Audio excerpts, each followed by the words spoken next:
Hey guys, good morning.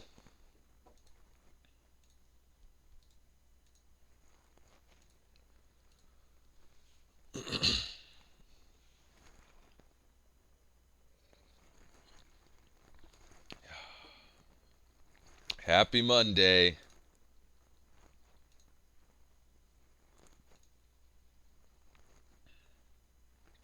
Welcome, Teddy. Hey, how you doing?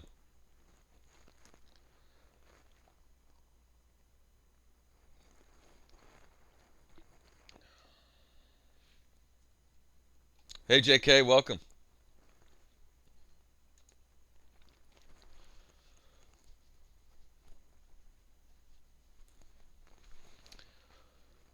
So today, as I wake up here, um, one thing I definitely need to do here first is to get the Italian translation integrated, because I've been putting that off until after 6.7, which shouldn't be a big deal to do the initial integration. I won't be doing all the fixes today for that. I really should get the Dutch translation going as well. But there's a lot we could do, all kinds of stuff. Not too bad, Teddy. I'm glad it's the weekdays again. I'm ready to get back to work and get back into things. Um, oh, there is no newest beta, JK. It's the latest version is the official version, which is the reason for that. Hey Shades, welcome. So basically, when we put out another beta, JK, you'll update to that beta. But right now, it's just the official version. That's why you're not updating. All right, so I do have some news for you guys. Uh, I have a forum solution again. I'm not rebuilding it from scratch, but I have a good solution, and I'm actually paying a huge chunk of money to have somebody build what we need so that I don't have to put a bunch of time into it. Um, so I'm excited about that, and I can thank Circo from Emu Movies for helping me with some of this stuff, giving me some advice as far as what to use. So he presented a pretty good solution for me, and the solution we're going to end up with is to um, similar to the solution that is used over on Emu Movies. They have a really nice forums there, and it'll be different. Don't get me wrong; it'll be different. It'll be very customized for us, but they have a great solution over there with forums and chat and everything else, and that's sort of the basis for what we're going to be getting. So I'm excited about that. Um, I am working with another company in order to make it happen. So we are at their um, we have to wait for them to actually get it done. But at the same time, I'm very pleased that I'm not going to have to do it all myself because, frankly, I want to focus on LaunchBox development and games database development, not forums development. So, hey, Stifilus, welcome. Hey, Vissy. So, I'm excited about that, though, to get those forums upgraded, add a bunch of new features to the forums. Another thing that has been difficult for us as of late. Um, we moved Brad over to primarily videos. Um, so Brad isn't on the forums 24/7 anymore, which is what I asked for, which is fine. Um, but we have a lot of great stuff coming in, and the community. One thing I will say is the community has stepped up tremendously. So I really appreciate all the key players in the community who are helping on the forums to meet everybody's needs and all that kind of stuff. But we need to restructure just a tad bit to make it easier to get in touch with me and Kirsten and Brad. Um, and we need to somehow just make a distinction between community discussion and major support issues that I need to know about. So and I think we're doing a decent job of that already. But I have made we've made the effort in the past to try and get in every single forum post and at least read every single forum post. Not necessarily respond to every single forum post, but literally one of us reads every single forum post. And we're starting to drown a little bit, which is a good thing because it means there's lots of awesome traffic going on. But it's starting to get to the traffic levels where we are having trouble with that. So, and I'm not sure how much of that is due to growth and how much of that is due to me refocusing Brad a little bit. But it's time for us to restructure that stuff a little bit, and the new forums will really help with that. I really think the forums are kind of our pinch point right now. Um, so I'm really excited to get those upgraded and replaced. So that's awesome. So let me hear your thoughts on that, guys. Whatever you've got, you're thinking. I mean, I've already put probably 30 hours into a previous forum solution that didn't end up turning out very well because I was just too limited and I was going to have to put so much more time into it and make it happen. So I abandoned that, and then I was going to build my own thing, and I'm still confident I could build my own and it would be better than everything else, to be completely honest. I am that cocky. The problem is having the time to do it without distracting from LaunchBox time, and I don't really want to continue with that right now because LaunchBox is the primary focus. So um, we have a good solution coming, basically. Yep, the slowness of the forum is annoying. I know that's the biggest issue. But we have a good solution coming. So I honestly I don't know how long it's going to take. I haven't gotten back the. I'm waiting for the company that's going to be doing the data migration and stuff like that to get back to me on how long that stuff is going to take and give me a dollar amount and all that stuff. It's probably going to be over $1,000, $2,000, $3,000. I don't know to get everything transferred over, but I'm going to go ahead and just do it because I don't want to have to. It's worth it. I don't want to have to put in all the time myself.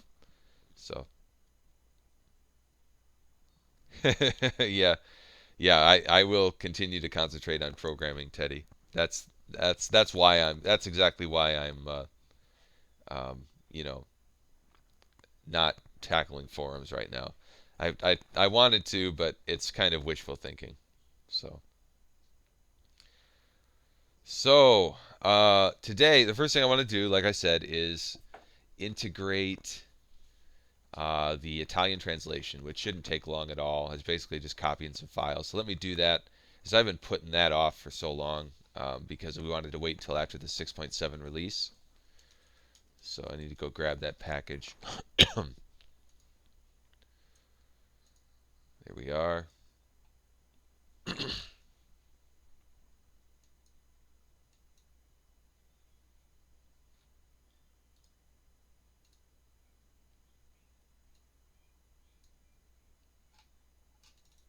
Alright, so here's our Italian translation package.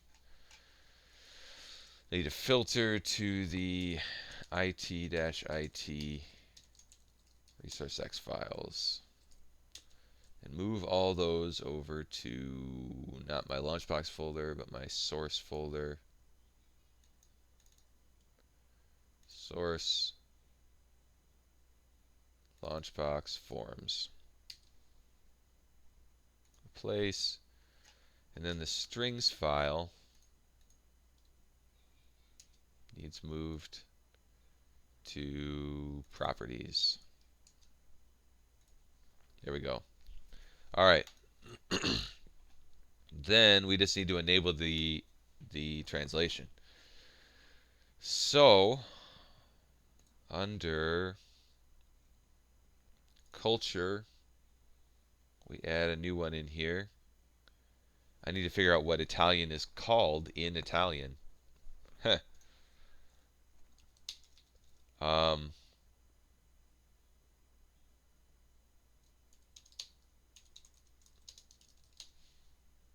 this might help me here. This .NET language codes table. Maybe not, actually.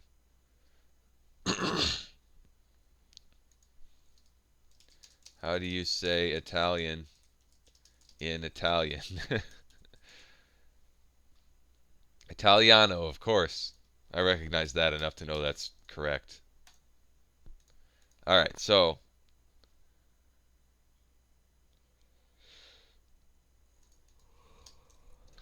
culture dot available cultures dot add it dash it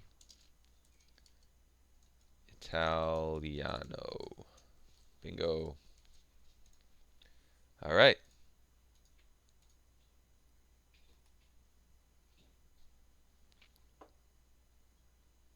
Thank you, Teddy. Sorry I didn't look at your comment early enough.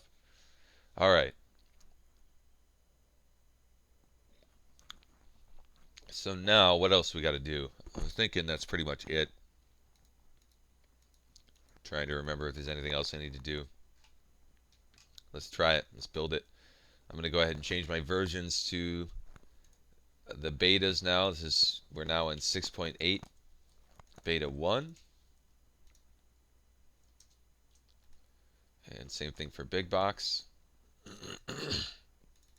6.8 beta 1.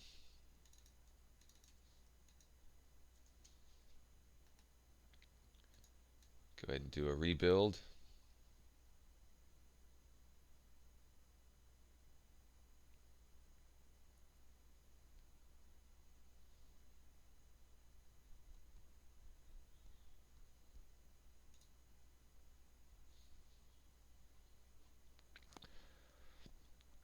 By the way, guys, I put up some shelves behind me recently that I'm proud of because I am not a handy person. And let me tell you the story behind these shelves. Oh, man. All right, well, let me turn on the lights here so you can see these. Give me a second. All right. You can see my shelves up there. I'm pretty proud of those shelves. And I bought these floating shelves, right?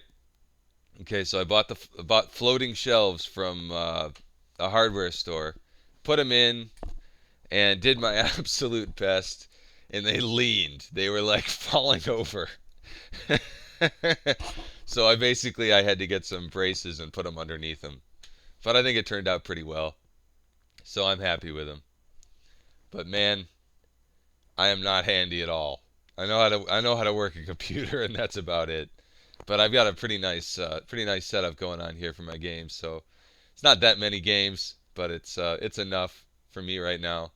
I'm still working on my collections, and I've collected mostly. I mean, it's not modern stuff. It's like PlayStation 1 and newer is ultimately what I've been collecting. I haven't collected a lot of cart systems yet, and I will eventually. But as of right now, I've been collecting the disc stuff, and of course the old DOS big box stuff is the other thing I've collected for a long time, and that goes way back, of course. Anyways, moving on. Isn't there an app for your mobile to build shelves? Wouldn't that be nice? Sorry, I always keep it so dark. I don't like coding in the bright lights. I used to have a lamp in here that was nice to have, but I ran out of space. That's awesome, BRB. That's incredible. I'm still, my consoles are. I do have an Atari 2600. That's the oldest one I've got, but I don't even have an NES at this point. I don't have an NES or an SNES, and to be honest, it's largely because emulators cover those platforms just fine for me. So, but I like to have, you know, I've got a lot of other ones. I got PS1, PS2, Xbox 360, Wii, which also does GameCube, Xbox One. I think that's it. Something like that.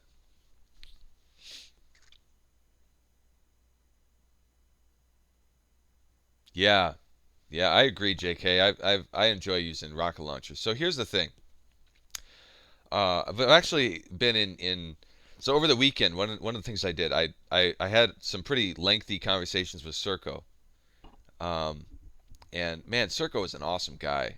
You guys, uh, if anybody doesn't know, Circo's the guy who runs Emu Movies. All right, and we actually owe a lot to him because he recently convinced the hyperspin community to allow him to host all the wheel images, and that's huge. That's really great for us. So been really happy about that. But also, and of course, Circo just made all the images free and removed all the bandwidth limits that Emu Movies used to have for free accounts, which is killer. So he's bending over backwards for us. He's really helping us out. So I had some good conversations with Circo over the weekend, and one thing I've been torn on is, do we try and implement all the rocket launcher features ourselves, or do we uh, see if we can better integrate rocket launcher, or do we do both? You know, and I think we have gotten to the point where we better integrated rocket launcher. I think the issue now becomes, um, can we automatically configure rocket launcher? And can we distribute rocket launcher? Is that something the rocket launcher team is gonna allow us to do? And if they would allow us to distribute rocket launcher, what would be you guys' thoughts if we used rocket launcher, distributed rocket launcher? So, for example, you install LaunchBox. I have no idea how feasible this is.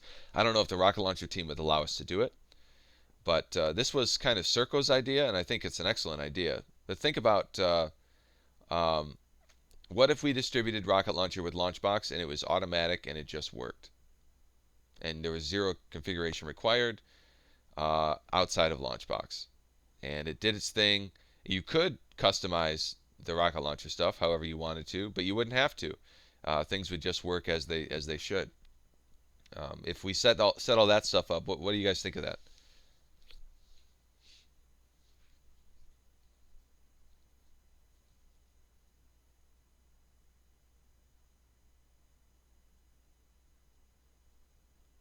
Let me catch up on the comments here.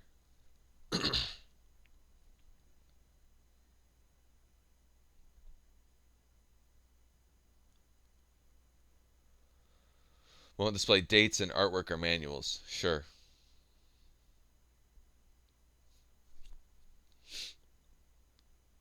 It's still, even without that, it's still great.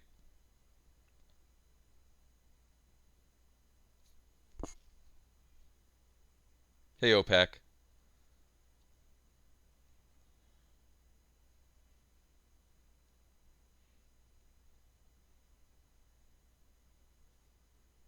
That makes sense, JK. Yeah. Well, and it wouldn't be mandatory to have LaunchBox automatically configure it. Yeah, that makes sense. Sure.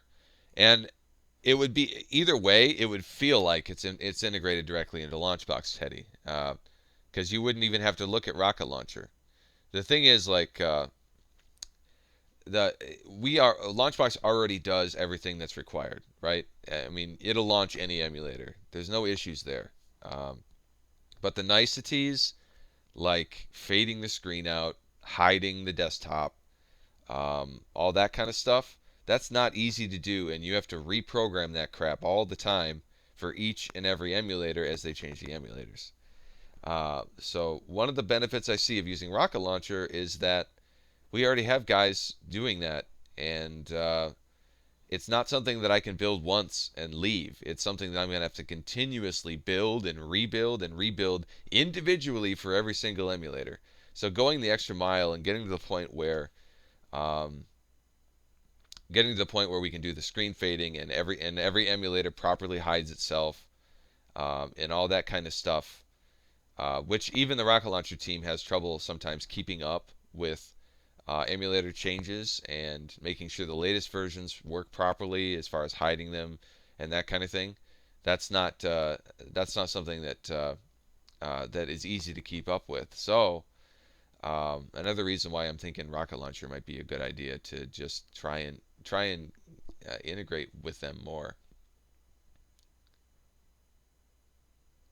Well, yeah, I would imagine it would still be a separate app, Stifilus. I'm not gonna convince the rocket launcher guys to throw up their hands and just hand everything to me and integrate everything into LaunchBox. That's not what I'm meaning. What I am meaning is that um, if the rocket launcher guys are on board, one thing we could do is have LaunchBox automatically configure rocket launcher. It's all XML files. LaunchBox could just go in and just configure it. There's two pieces. One is automatic configuration, so nobody has to get into the rocket launcher UI. Has to, possibly could, still. That's I'm not. We're not going to remove that. Uh, the second possibility is that we could distribute rocket launcher with LaunchBox, so that it just automatically works in the background. Um, and I don't have permissions. Don't get me wrong. Please don't quote me incorrectly on this. I do not have permissions from the rocket launcher team to do any of this. I don't. So none of this. It may even be possible. May not even be possible for us to do this. However, Circo. Maybe I should be careful what I mention. But Circo thinks it would be a good thing, and he thinks most likely the rocket launcher guys would be open to it. But I don't know if obviously I won't know until we talk to him. So I'm gonna go talk to him here soon and open up some conversations and start discussing some things to see what we can do going forward. I do really appreciate what Rocket Launcher brings to the table, and I really appreciate that I'm not having to build those auto hotkey scripts myself because they're crazy and they change and all that stuff. So being able to advertise all the features of Rocket Launcher would be a big deal. Yeah, absolutely. Makes sense, Syphilis. It would be nice to have the features built into LaunchBox. So here's the thing. There's if we do it right, Shades, there's not going to be any visible difference between building the features directly into LaunchBox and using what already exists with Rocket Launcher. Um, really, there's not going to be any noticeable difference because you automate it all. If we provide all the customization options in LaunchBox itself, and then it just automatically customizes Rocket Launcher, then there shouldn't be much of a difference there at all. If I don't see that Rocket Launcher is in the background, then it's okay for me. But not messing with two apps, it's against your easiness dogma. That is a good point. The easiness thing, it does, obviously, but the whole point of integrating Rocket Launcher would be to simplify Rocket Launcher, simplify the configuration. The problem with Rocket Launcher that I see right now, and I've finally, thanks to Simply Austin, I've finally been through the process of setting up Rocket Launcher for a few systems, and I have it set up. I know what's needed, absolutely required for the configuration now. I get it. I finally understand how it works, which is good. That's a relief for me. But I still think the configuration process is bloated way more than it needs to be, and it's too confusing.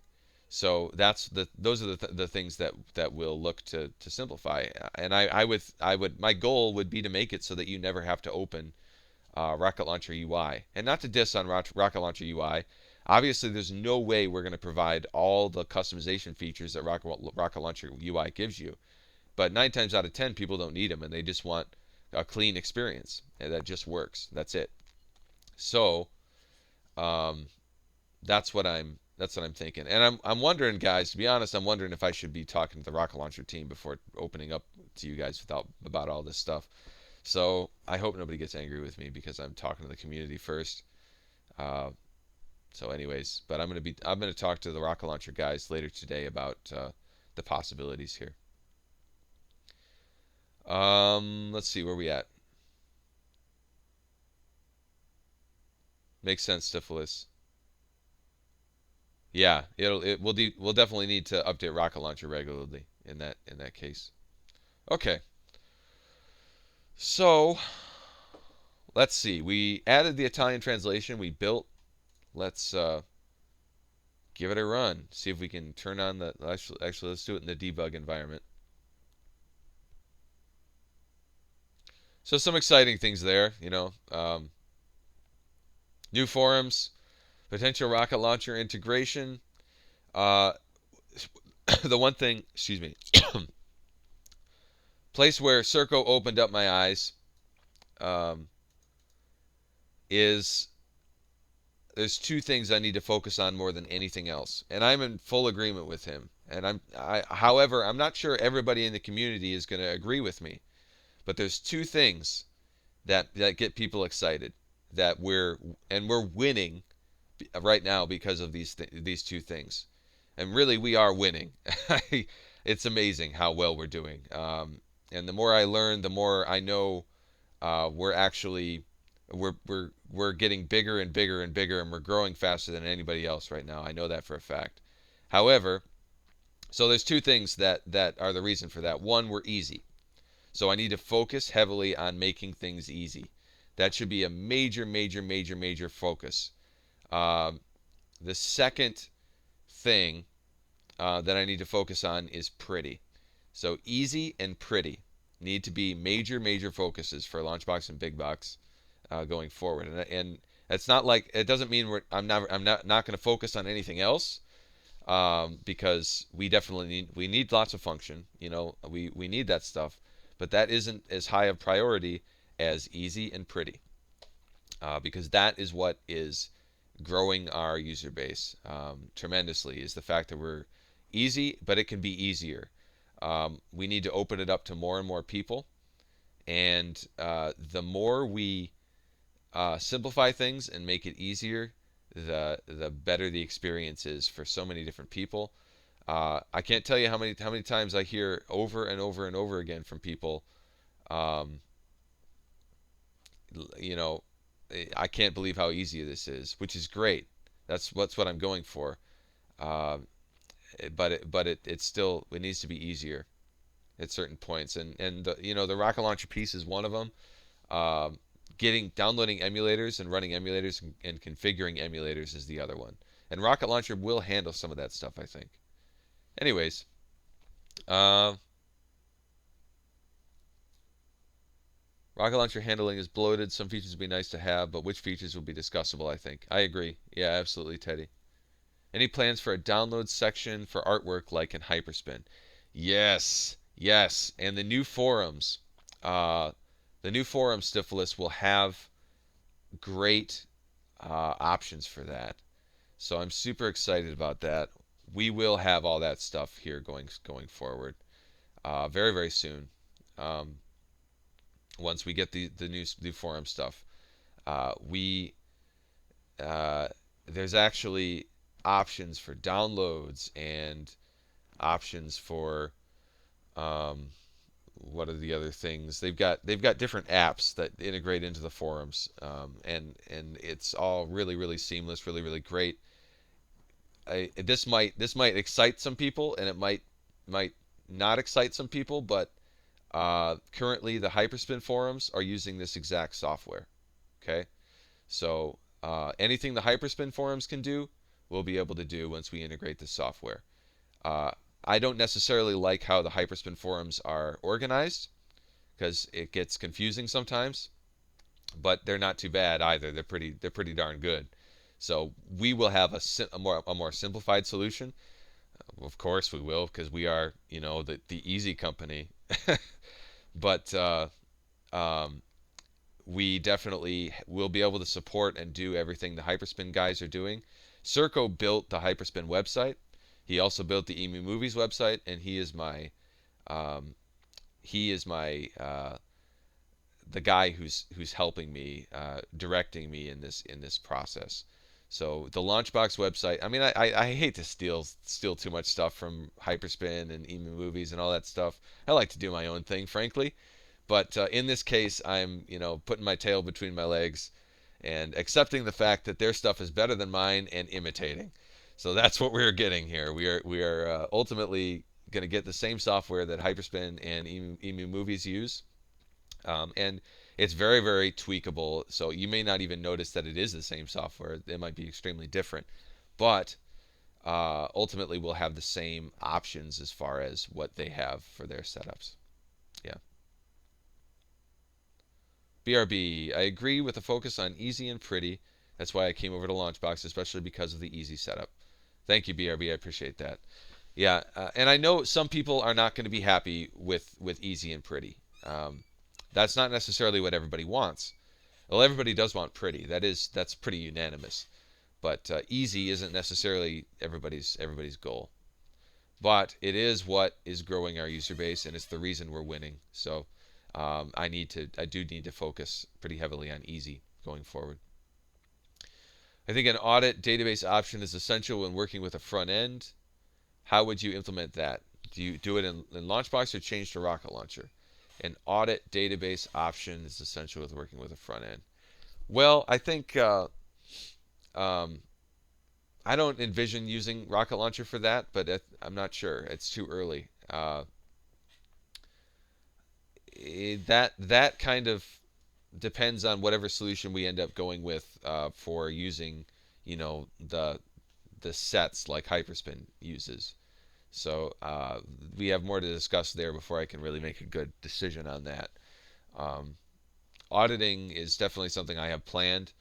Um, it's not necessarily as high up on the list as some people would like, and I think um, the reason for that is that it's not necessarily part of the easy vision. Um, Although it is part of the easy vision, just not the biggest parts of the easy vision.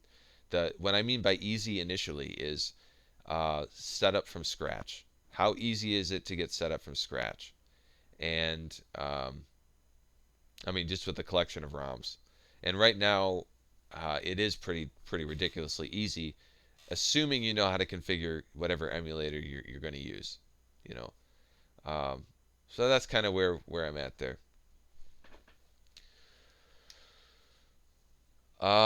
In the image type in the upper right, did you mean to have a screenshot gameplay instead of screenshot title? Screenshot, no, the screenshots you can customize those shades under your. Well, I'm in a different translation here. This is Spanish, but you have all these image priorities things over here. So you have screenshots over here. So here's the screenshots one that's in Spanish. You'll notice how game title's on the top. You can change this to put gameplay on the top instead. I put game title on the top by default on purpose because that's what I would want for my personal collection. But that's easy to change with you can only change that with the premium version, but it is easy to change once you have the premium version. All right. I need to change the language though, so we're going to change the language. Hopefully Italian shows up. Yep, Italiano. Okay. Close down and restart, and hopefully we have an Italian translation.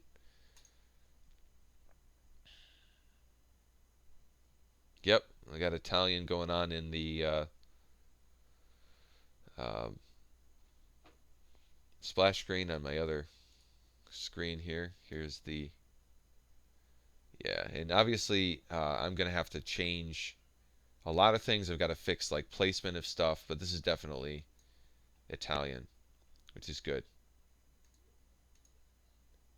And you'll notice some of the stuff has not been translated yet because it's taken me so long. But stuff like this where things are overlapping and all that kind of stuff, I have to go through every single screen basically and resize controls, which I'm not going to do today. I'm just going to put a beta out with this translation as is. But yeah, good. So we have Italian translation going for the next beta. Kind of wanted to build a Dutch translation package. So maybe we should go ahead and do that.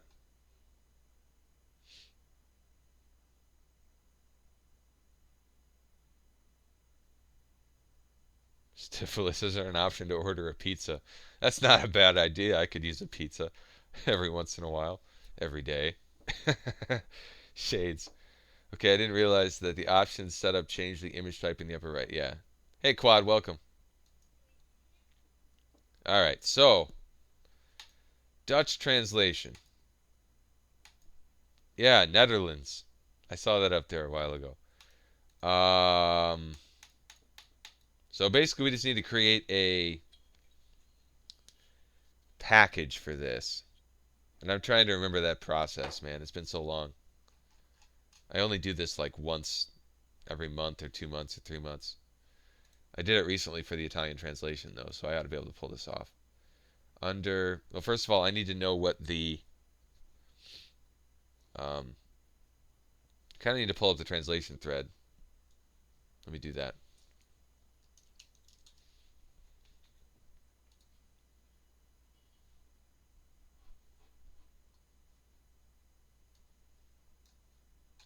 "421 posts which require removal." Yes, yes.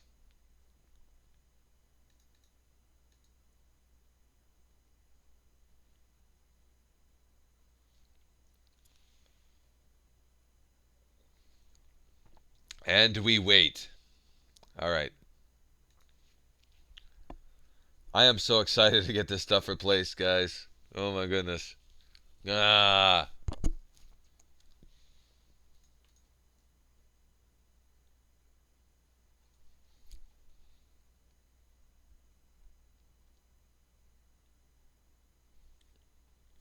Okay. So this is, I think we need to back up a page or two. And I have details on the Dutch translation somewhere here.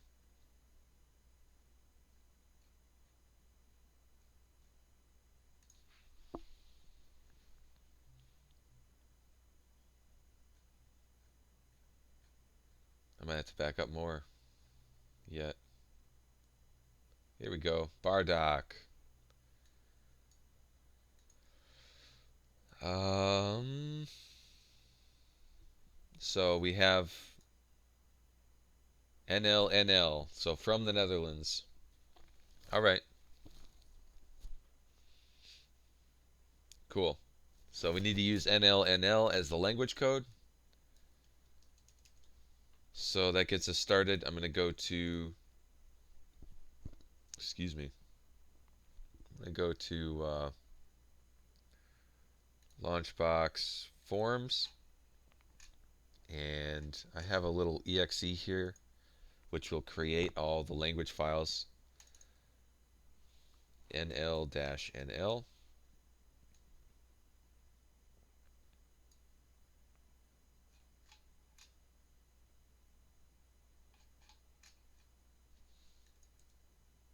There we are. So now we have little language files in here for all the different forms.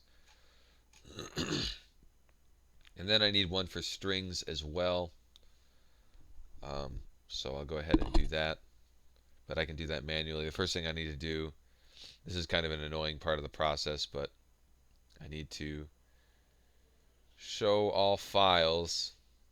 And then I have to expand all these. There's got to be a way in Visual Studio to automatically expand everything, but I haven't found it.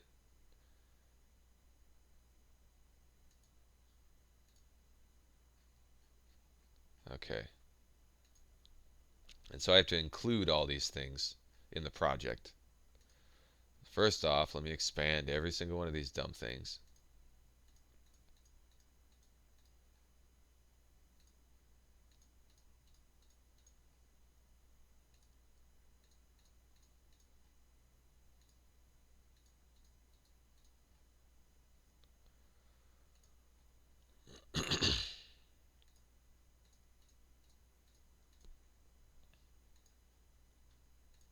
Okay, so they're all expanded, and then I need to highlight all of them.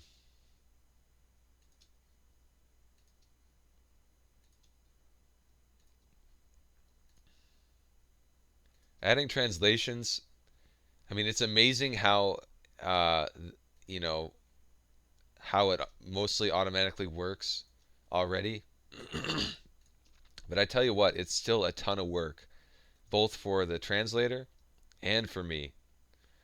So it's certainly far from automatic, largely because of the visual interfaces in LaunchBox. In BigBox, it's almost a non-issue.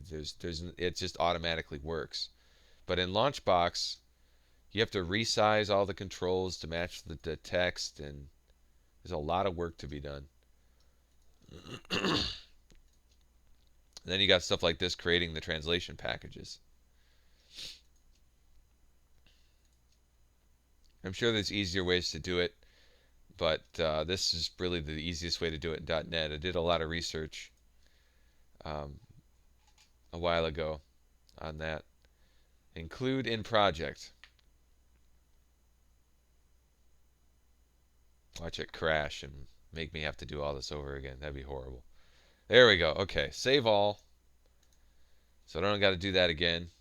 And then under strings, there are properties in here. Let's hide all the extra files. And then under, I need to create a new strings file called strings dot, what is it? I've even forgot what the dumb thing is already. NL. Okay. So I'm going to add a new item. And it's a resource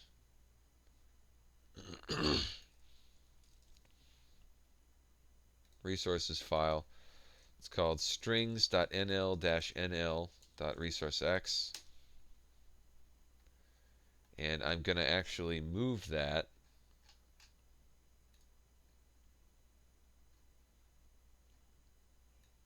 into the properties folder, because it won't let you create them in there by default because it's stupid. All right.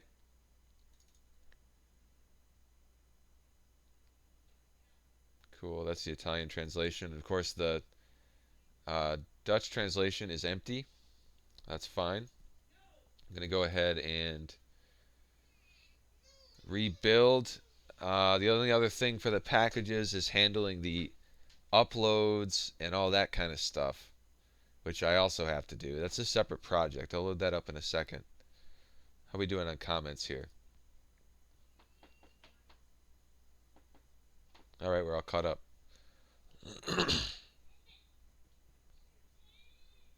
Okay, so it builds.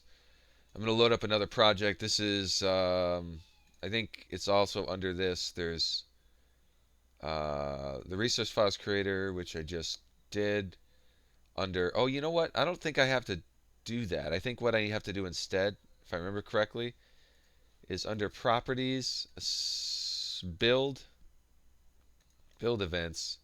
This is a pain in the rear. Yeah, this is where I got to do it. I have to add items in all of these groups for the new translation. So bear with me here. This is going to be annoying. It's going to take a while. Ugh.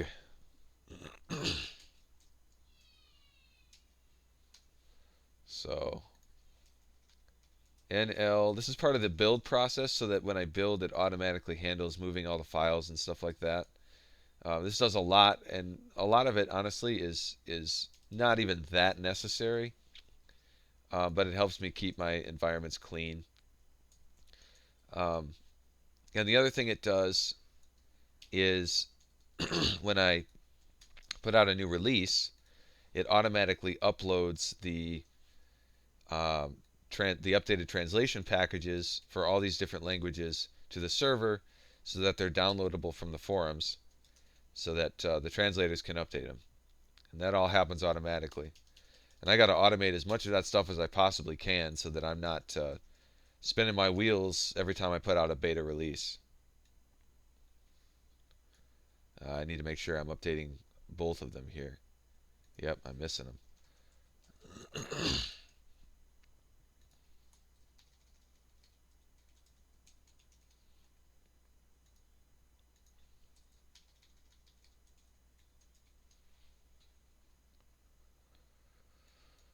Okay, we're almost there.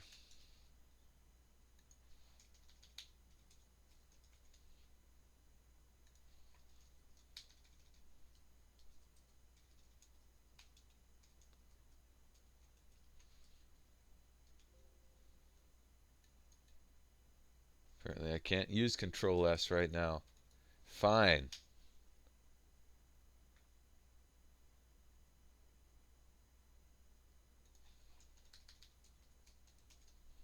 should copy paste. No, I can't copy paste because I'm already using copy paste for something else. Figures. All right.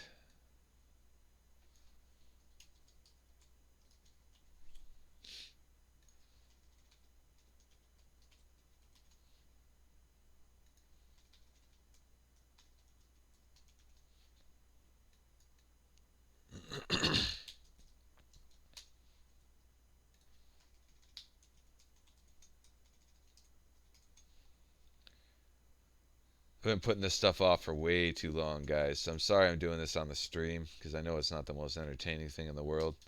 But I've been promising these guys to work on this stuff for over a week now, and I haven't gotten to it because I've been doing the release stuff. So I really need to do it now that 6.7 is out and we're all good with that, and I'm not worried about too many bugs. We're in good shape, and I need to do the translations. After this, let me know, guys, if there's anything in particular you want me to work on. I'm kind of wide open after I get this translation stuff going, so I'm not too um, I'm not too nailed down yet, or at this point, because we did just get the 6.7 release out,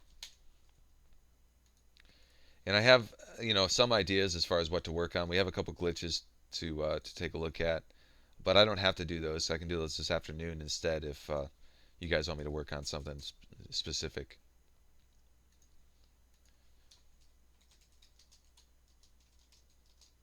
I should just copy this to make sure I don't mess it up.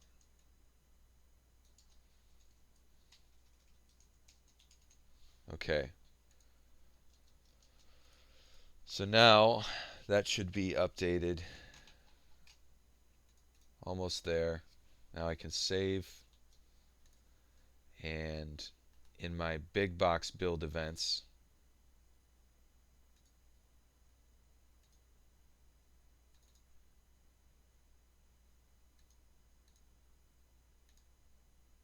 we have stuff going on here as well, although it's much simpler.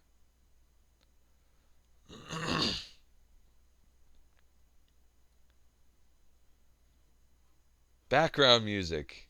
Sure, that's not a bad idea. Stifilus, an easy way to import Amiga, Settle Model 2 and 3 systems. I am with you there, Stifilus. That is right on track with what with one of the major issues we've got going on, especially with this easy approach. We need to make those systems easy. And actually, to be honest, I'm kind of stupid when it comes to uh, well, Amiga in particular. Okay, I know Sega Model 2 and 3. I've played with those. I haven't played with Amiga much. I know that Sega Model 2 and 3 use the arcade metadata, and that can be improved. It probably needs to be improved. We probably need a separate database for all of them. Um, but as far as Amiga, I'm still pretty clueless. So anything you guys can do to help me out to make that to give me instructions on how to make that simple. I know the issue with Amiga is imports. So what does an Amiga ROM set look like? I don't even know that. So, but those are the kinds of things we definitely need to focus on problematic systems. At least the popular problematic systems we need to focus on very soon. I agree on that. Maybe a way to filter games that have clear logos only. Yeah, another thing that has been commonly requested is a way to audit images. So a way to find all the games that are missing a particular image, stuff like that. So there's already too many ways to filter games. For example, like if you want to hide a game from Big Box, all you got to do is filter and find the games you want to hide, and then hide them. Literally, use the hide feature to hide them. So we're not going to be adding too many more filtering options as far as in Big Box and stuff like that, because there's already too many of them. People are already confused. But what we will be doing is eventually is adding a way to easily identify what's missing stuff and all that stuff. Anyways, hey Jeggerol, welcome. Beatlemaniac, welcome. Nested filters, that is obviously high up on my list, absolutely. However, that's not the immediate priorities. That's not an immediate priority. Um, Model 2 and Model 3 should work fine. BRB, as far as I know, but it might be missing a game or two. That's all I know about Model 2 or Model 3. I haven't done that recently, um, but that's worth taking a look at. Tried to download the platform video for NES, but it got an error. I made a bitbucket ticket for it. Okay. Um, what was the error, Vissy? I don't know. BRB, what does an Amiga ROM set look like? The answer is confusing. Yeah, I figured. I figured that, and that's why we haven't tackled Amiga. Being able to show a mark as complete option in game details in big box. Sure. Gotcha. I agree that's needed for sure. You know the hide feature already, but you still need to go through them one by one. You don't though, Stifilus. Well, once we add a feature to allow you to identify games with missing images, you can hide. You can press Control A to select all the games in whatever filter you've got in LaunchBox, and then hide them all at once. We're trying to figure that out right now, Beatlemaniac. We just do watch the video after you get after this goes up on YouTube. Is we discussed overall priorities going forward. Um, Basically, there's two major priorities that we have or over everything else right now. One is make it pretty. Anything we can do to make it prettier, prettier. That's a big one. Another one is make it easy. Anything we can do to make it easier. Those are our two main priorities because that's what gets us new users. That's what's growing our user base, and that's why we're winning because we're making it prettier and we're making it easier. So that's what we need to focus on. Not entirely. It's not to say we're not going to do anything other than that, but those need to be the biggest focuses. Model 2 and 3 shows me a ton of weird files. Interesting. It's been a while since I looked into that. I'll have to pull up my other installation. There are different options to get an Amiga ROM set: WHD load, hard disk images, ADF disk images. So these are basically, yeah, yeah. I need to do some research on Amiga myself, try and figure out what the best way is to handle that. But the other thing I need, guys, if anybody wants to step up, the other thing I need, if anybody's got a huge collection of platforms, right, and knows what all the main most popular platforms are, I need to know what are the problematic platforms, what doesn't work, um, what ultimately is are the problems. I know there's a lot of arcade platforms that are problems simply because they don't pull back all the games. Some of the games are missing with the import process. As far as I know, every single platform works in with some way, shape, or form. It's the import process that's the problem. So, Beatomaniac, yes, I am going to focus on attract mode before Retropalooza, because obviously that is, or I hope to, anyways. Obviously, that is a major uh, that'll be a major win in the pretty department when we add that. That gets people excited. Yep, I agree. Background music is also part of that BRB. WHD load is usually the most practical form of images, but requires special settings for each game. Sure. I don't think background music is going to be that terrible, Beatomaniac. It, you know, there's a lot we can do as far as I'd like to have actual like music controls and stuff like that, and support music soundtracks, and there's all kinds of stuff I'm envisioning at this point. And I've been envisioning that kind of stuff for ages.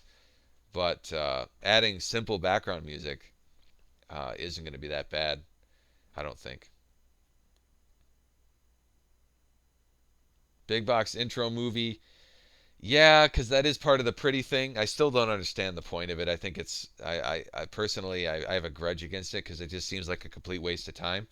To me, it just doesn't intrigue me.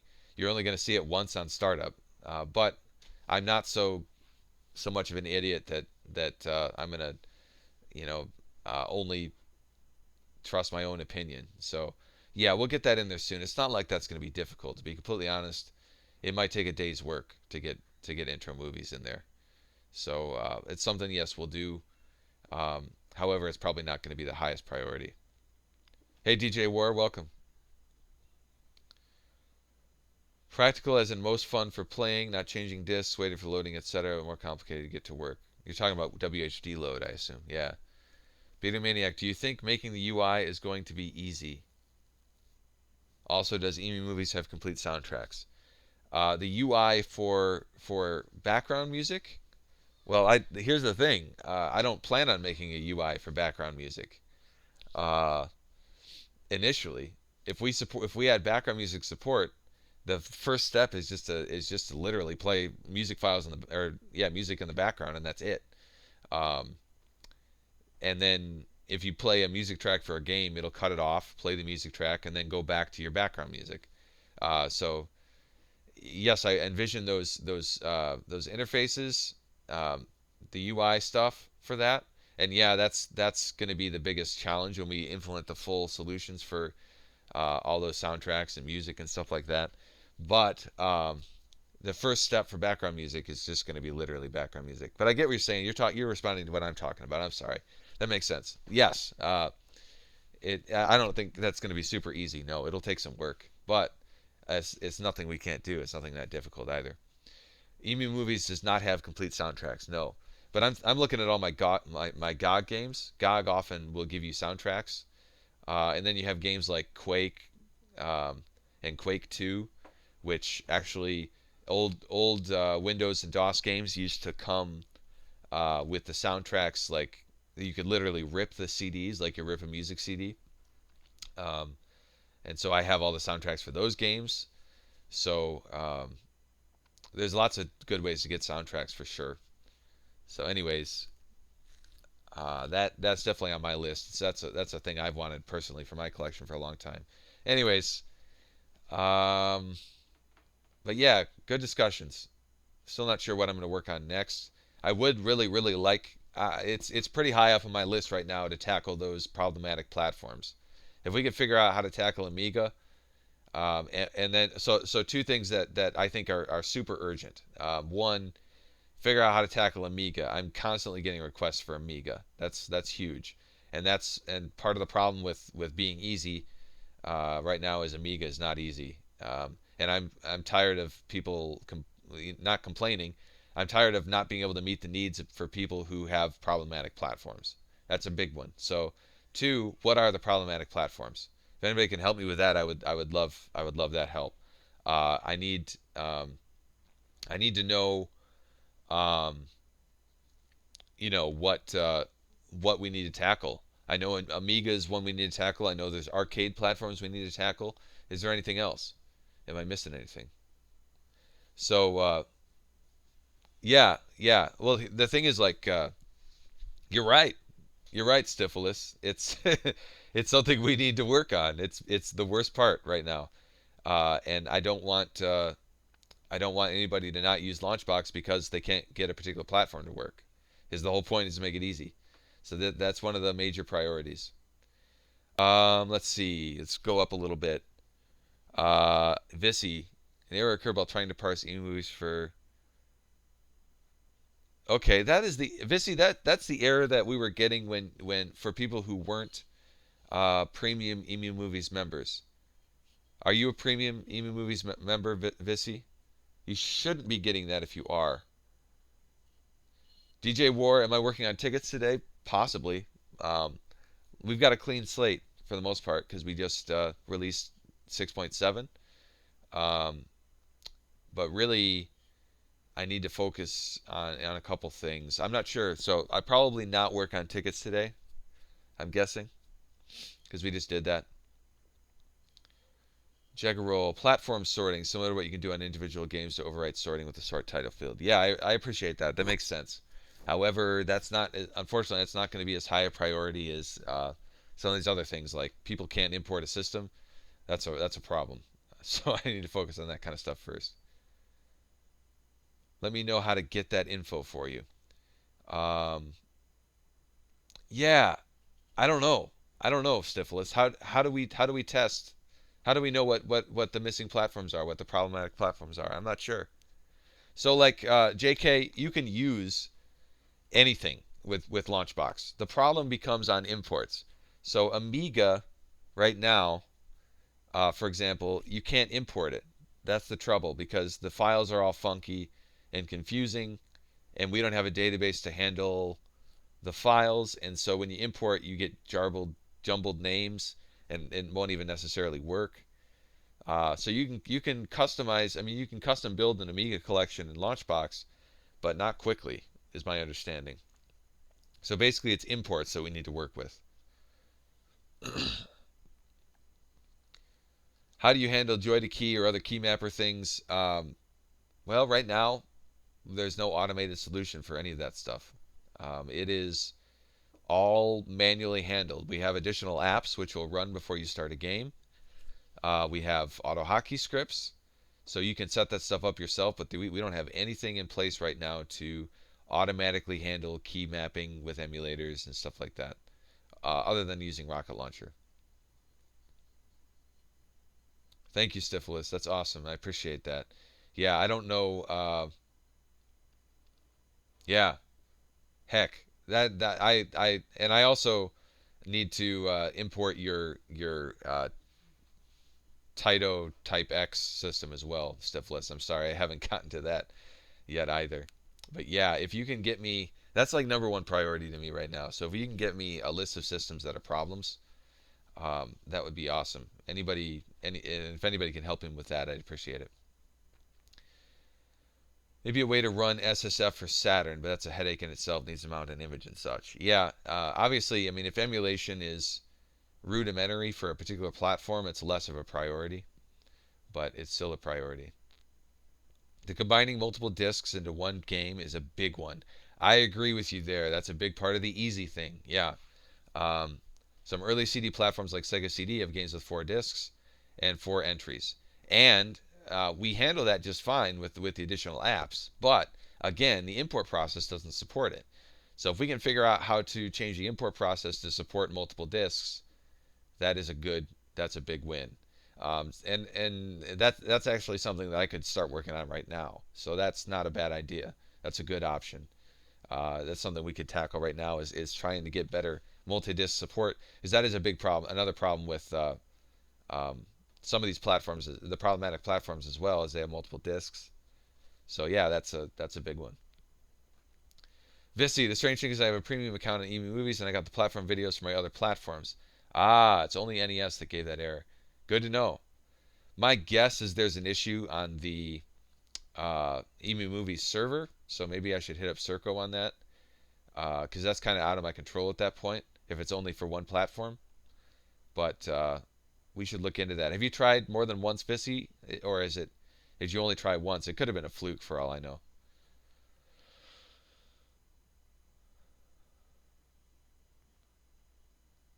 Let's see. Well, the thing is, JK, you can combine them into one title, one game, and use additional apps. So yes, that does work. But the problem is the import process doesn't do that automatically, and so um, you end up having to do that all manually, which for some systems is ridiculously annoying and difficult. Jaggerroll, for WHD load to work, you need to get the specific game parameters for each game from some existing database, or prepare to spend thousands of hours figuring out each game. Yes, and that makes sense, Jaggerroll. And I know that's going to be a common theme for a lot of the problematic emulators. So we're going to have to add databases for all these various platforms. And the only database we have right now is really MAME. MAME is the only platform that is like that we've handled. Um, so, anyways, that sounds great, Syphilis. Thank you. Um,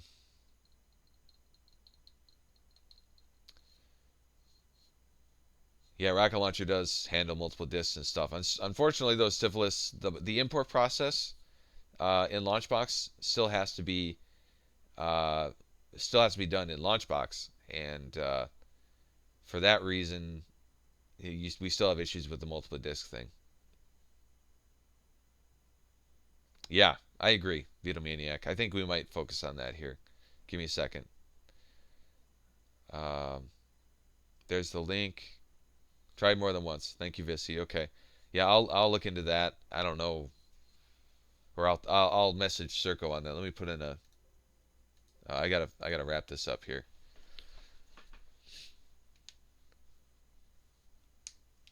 Maybe it's just me, but the amount of things to do is overwhelming, and I haven't read what's going on in the forums. I need a mind map or a project list, something structured. Yeah, I know. I get that from some people. But thankfully, you guys don't have to keep track of all that stuff. The Bitbucket is the best place that we keep track of that stuff. I could use a roadmap.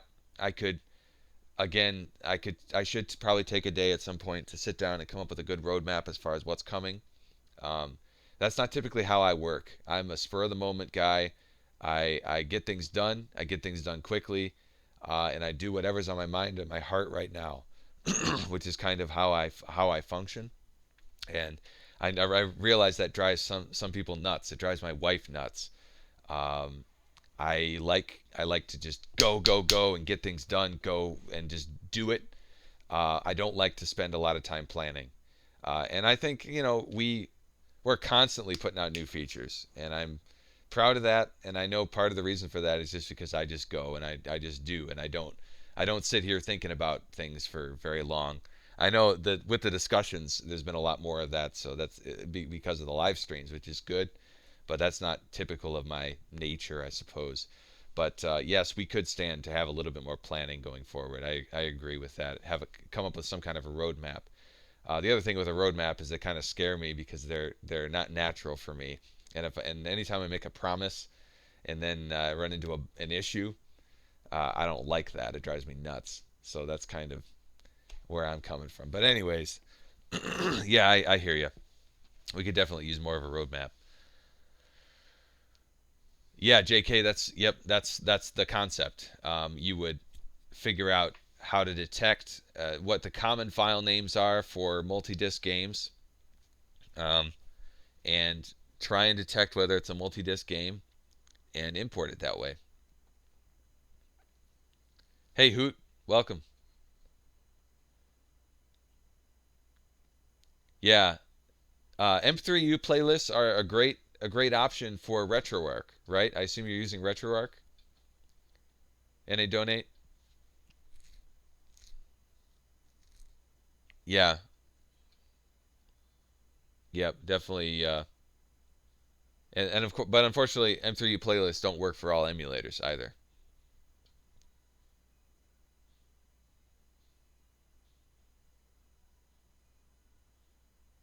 It's only supported by PSX. Sure. All right. Well, let's take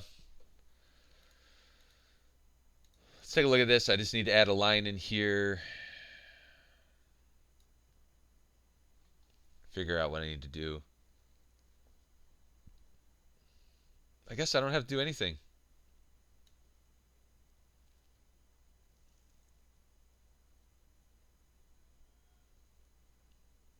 I don't think there's any translation stuff in there. That's good. All right. So in my LaunchBox, let's review this one more time and make sure I'm thinking of this right.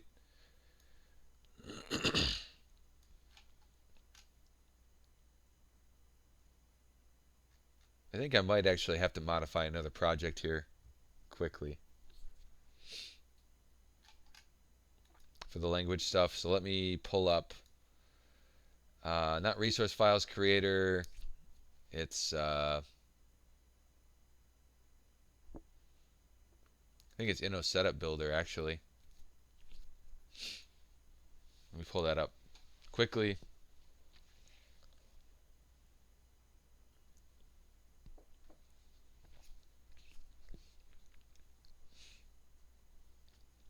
This project is what automatically builds my setups at the end of the build process, and then also what uploads everything into onto the server. And I better be careful here because I think my password is probably in here. I didn't think about that. Never mind, you guys can't see that. Thankfully, I didn't show that to you. Pretty sure.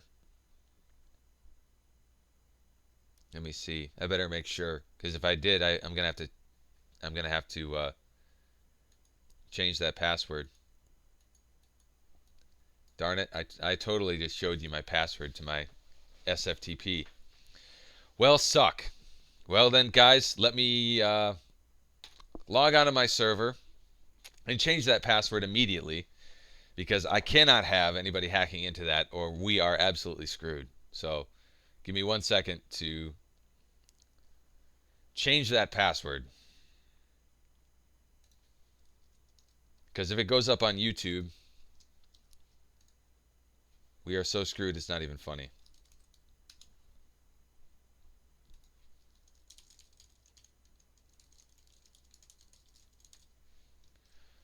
Big long random stream of characters.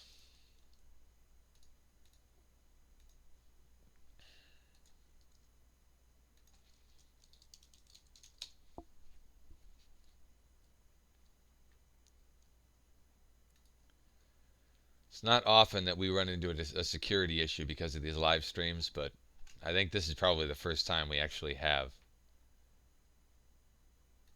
And I'm guessing no one would notice if I didn't mention it, but I'm not going to take that risk.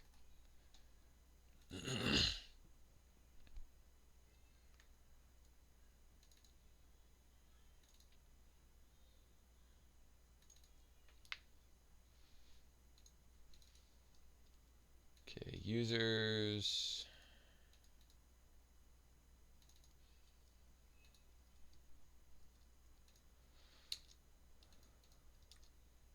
There we go.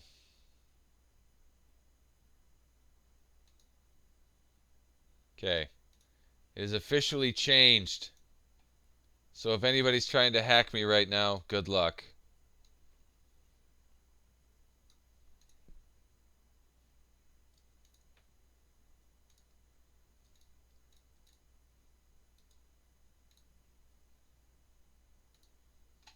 Okay. Now I can't show you the code because I'm going to change the password in here, so bear with me for just a second. But, oh, you know what? Darn it. I'm going to have to change that password again because of my syntax. I used a character which I can't use. That figures.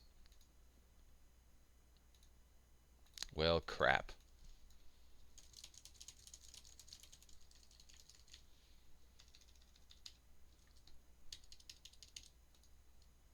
One second.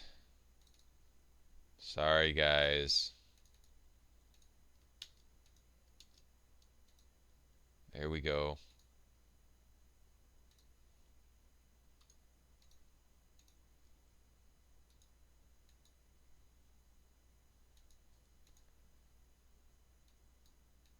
I'm glad I caught that, otherwise we might be in trouble.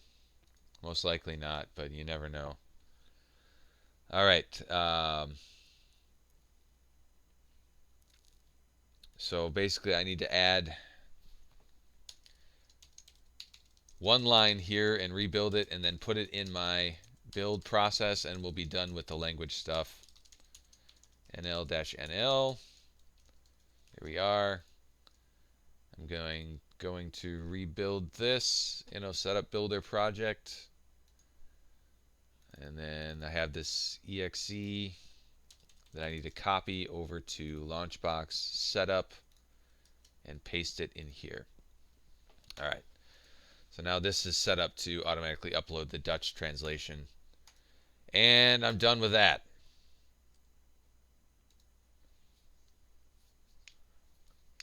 All right. Drive called Passport. Yeah, that's your Western Digital portable passport drive. All right.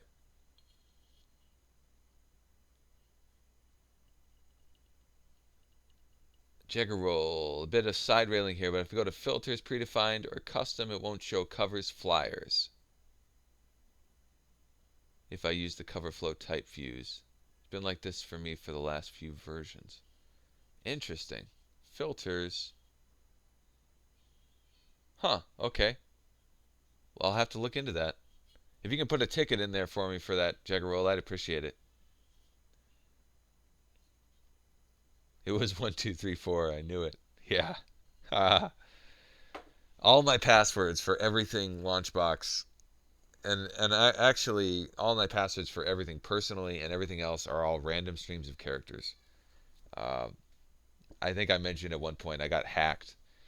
Personally I got hacked not too long ago, and don't want to ever go through that again. So I use 1Password, and everything is different, and everything is a random stream of characters for every single password I use. That is true, Beatomaniac. Not worth the risk. No, I don't. I don't memorize any passwords, Beatomaniac. I don't trust myself. I save them all in 1Password, and 1Password is actually a really great solution. So, sure. Thanks, Jiggerwill. All right, so now we can move on, and yeah, I think it would be a good idea to tackle the um, try and get a solution in there for multi-disc games. So, what? So who has multi-disc games in their collection, and what are the file names? That's what I need to know. In order to be able to tackle this, we gotta research what the file names are going to be for these multi-disc games. Ultimately, that's what the restriction. I mean, that's what we need. We need to be able to tackle. Is just ultimately it's just file name parsing for the most part.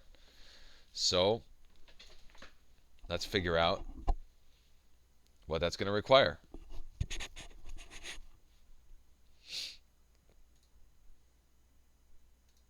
Close out of this.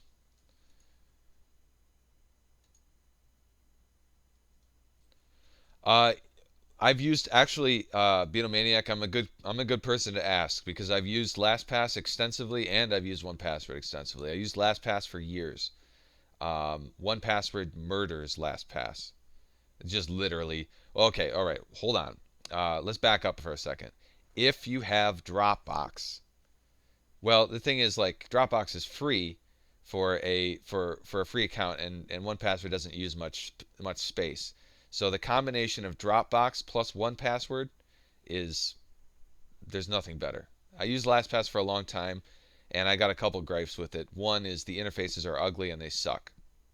Two, and it could be that they've gotten better since. I don't know, but that's the first thing. Two is that they host everything for you online, and I don't like that as much as the 1Password solution, which is it's all mine. They don't 1Password doesn't have any of my passwords. They use Dropbox to sync it, so it's all in Dropbox encrypted, um, and that's how it works. So if you want to trust LastPass to host all your passwords and have access to your passwords, that's one thing. If you want to trust um, Dropbox to host your data encrypted, so if somebody hacks into your Dropbox account, they can get to your encrypted data, but they can't easily decrypt it. So I trust that solution more because I feel like I'm more in control of the data. So security-wise, I prefer 1Password, but I also prefer 1Password just because the interfaces are better. The Windows interface is excellent, and obviously I can't show you my 1Password interface, but you can go look at that online. I like the features. I like the usability much better with 1Password. Anyways, games from sets like Tosec, Darkwater, Redump, so probably those naming conventions. Yeah. Um, that's the thing. Disc-based games are a little different. Naming is all over the place. Then that complicates things tremendously. How do we get around that? I don't know. I'm going to pull up some stuff here. See what I've got. I don't have that many multi-disc games, though, honestly, so I'm not sure.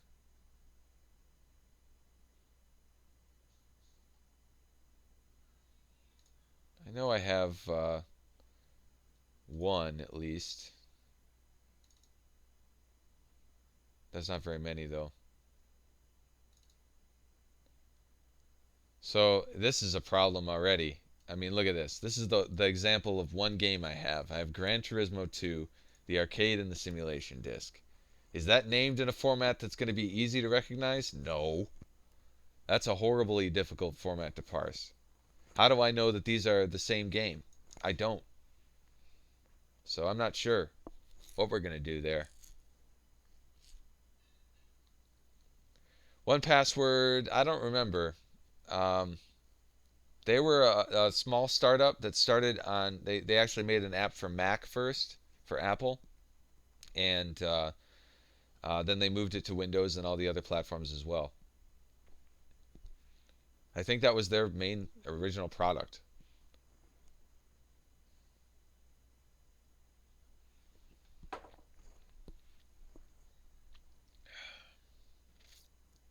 So what are we gonna do, guys? I don't know. This might not be. Oh, well, I can give you the link. Um,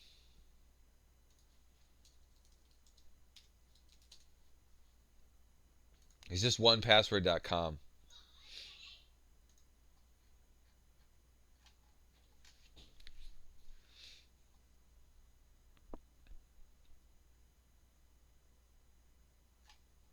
It's a good product.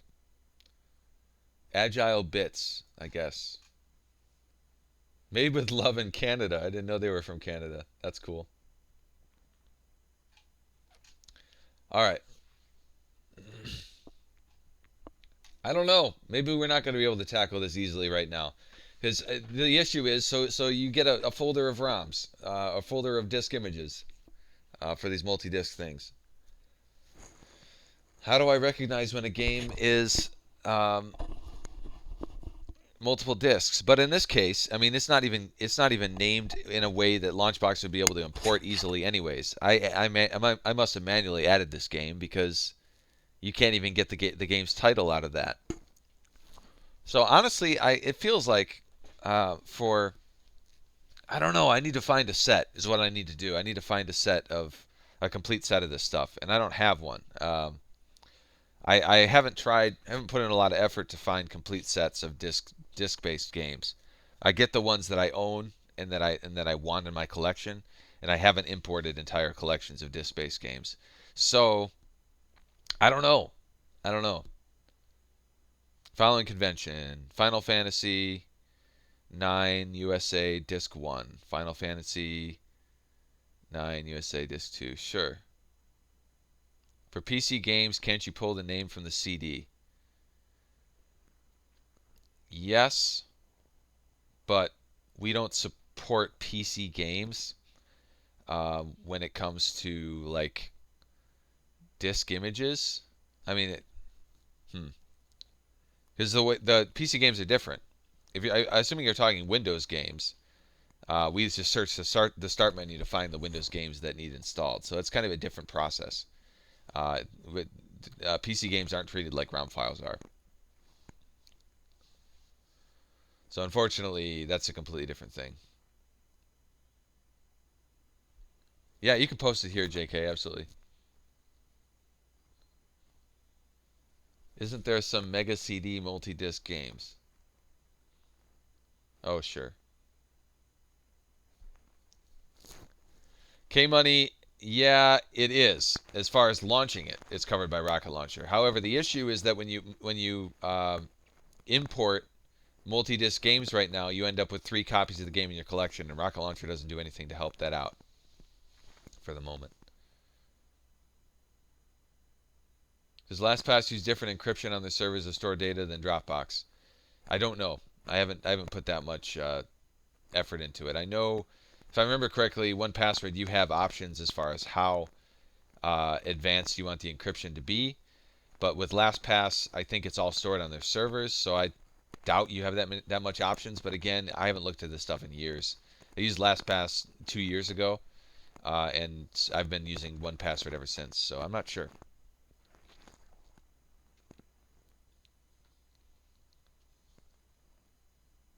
Yeah, JK's got the gist.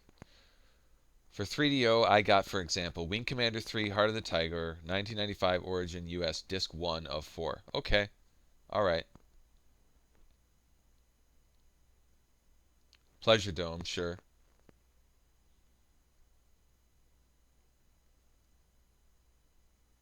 Oh, sure. No problem, Shades. In that case, those games have to be installed for the Windows games. So there's no way for us to automatically. You're not going to download a full set of Windows games and have them automatically work, unfortunately, or fortunately. I don't know. It'd be a piracy concern for sure. Elliot, all of mine have disk X in the name, so GT2 would be gotcha. That's great. If we can search for parentheses disk space disk number, if that is consistent and we can go with that, then we have a good solution on our hands and we can go ahead and do that. Yeah, Jazz Phone, that's ultimately what we plan on doing. The issue is that the import process needs to do that automatically instead of manually. Named with the ROM renamer utility that I think is distributed with Hyperspin. Sure. Okay. Yeah. Yeah, that's the plan, Teddy. Yep. Okay. If we can count on that for the full sets, that's hopefully that shouldn't be too terrible to do.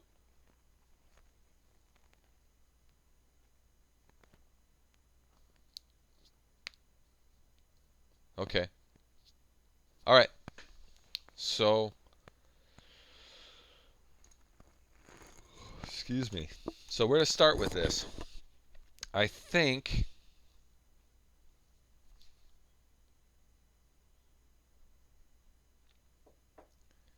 so on the import processes, obviously this is all happening in the working control. It's where all the imports actually happen. We don't need to change the wizards or the forms so long as there's no customization options. So we'll start with just um, obviously if disk is in the title, then it should be straightforward. Um, we just have to look at the way this stuff works. For downloading metadata, there's nothing required for this, so that's a good deal. It's the ROM. It's the only thing that applies is the ROM imports, specifically the ROM imports, as far as I know. So that's good. That makes things simpler. Be nice to be able to sort by file type. Interesting. Yeah, that makes sense. That's a good point. Can you put a ticket in for that, Jason? I appreciate that. That's a good idea. And that's the first time I've heard that too.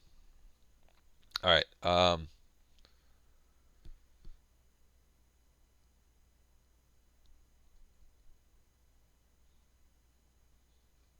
This is what downloads the system intro. We populate our downloads, and then we go through every operation, which means every game in the task, and we call get game on that object. The trick is going to be um, putting in a single operation. Yeah, I think a better solution is going to be when I construct my operations on the task. So that's where we need to do it. And I think that's actually in the wizard form, if I remember correctly. So, of course, we've got all these expanded out. This is the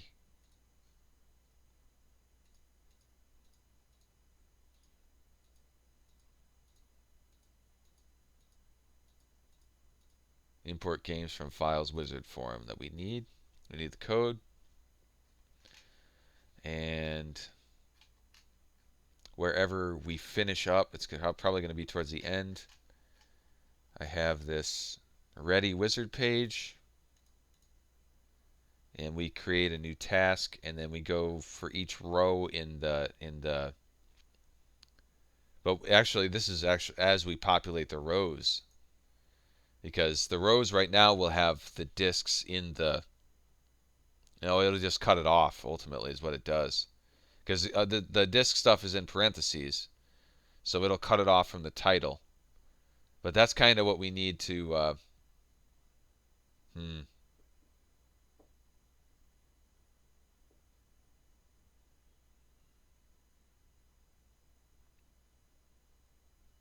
Interesting, Elliot.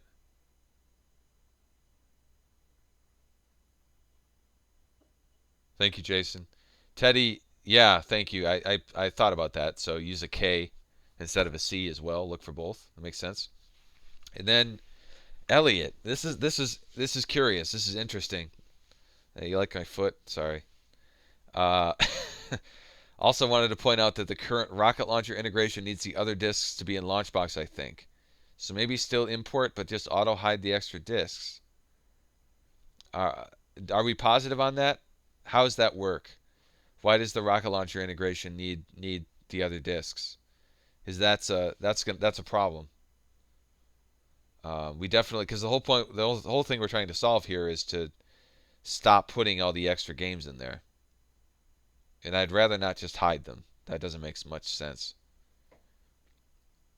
Anybody have any info on that? How do we know that rocket launcher needs those other disks to be in there, and why do they need the other disks to be in there?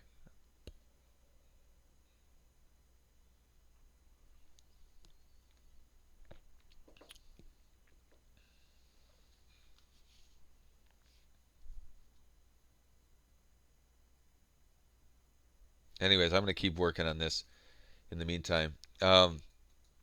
So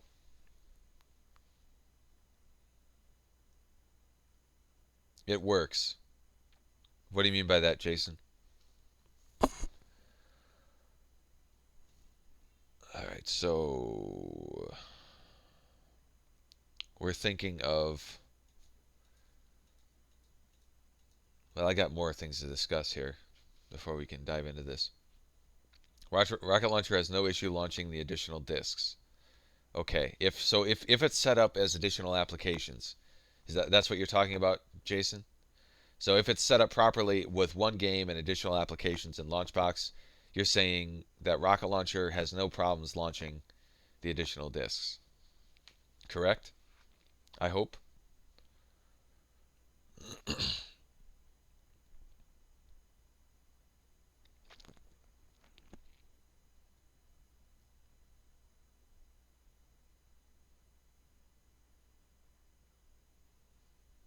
Sure. I blame Twitch. I don't know. Nothing I can do about that, sadly. About the delay. Anyways, um, I'm gonna hope that's the case, and if not, we'll have to fix it. Okay, good. Thank you, Jason. Um, so let me know, Elliot, if you're still seeing issues there or something, and we'll come back to that. My contact just started driving me nuts. I got an issue. There it is. Sorry. All right.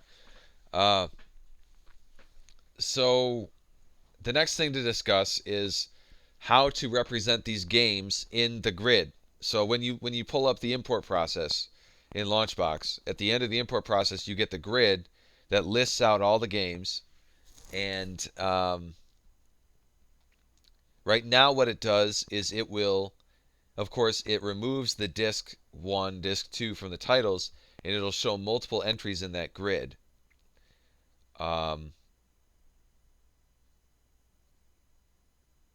hmm. Maybe we need to.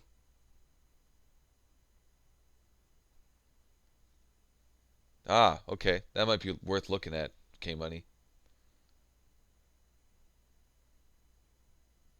Sure, that makes sense, Jazz Phone. Um, yeah, okay. I'll load up that link here real quick.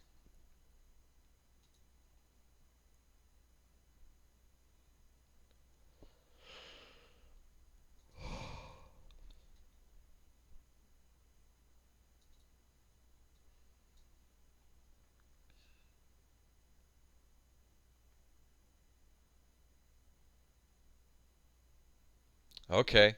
So, in order for this to work in Rocket Launcher, you have to name them with these in here. Cool.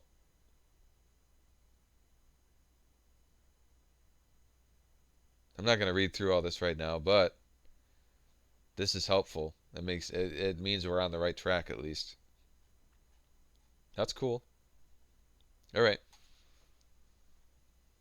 That's the thing. That's what I'm thinking, Syphilis. As I'm thinking through this, I'm thinking what we should do is we should show them all in the grid, and ideally the text that on the left that has the game's name. I'm thinking we should put the disc 1 and disc 2 and all that stuff in there and recognize that before we populate that grid. So as we populate the grid, we should put the disk info in there with the name. So we should go all the way back, and then we can actually use that info somehow or other. So yeah, so first things first, when we populate the grid of games, we need to figure out where that's happening. The weight wizard page is what's populating the games. Um, this.populate ROMs, it looks like, is what we need to modify. We clear the games data grid view. We have stuff in here for MAME.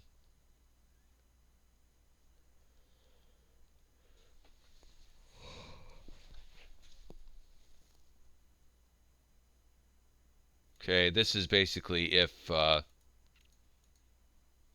dealing with a directory, we do one thing. Otherwise, we loop through all the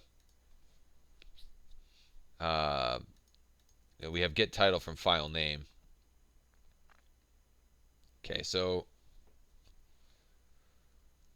this in here is where we're going to do all our processing ultimately.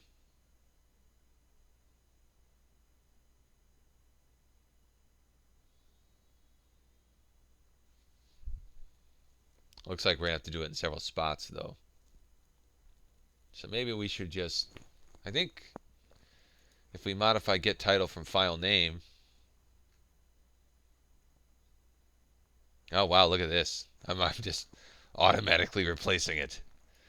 Of course, everything inside of parentheses or brackets or curly braces all gets replaced with nothing right now.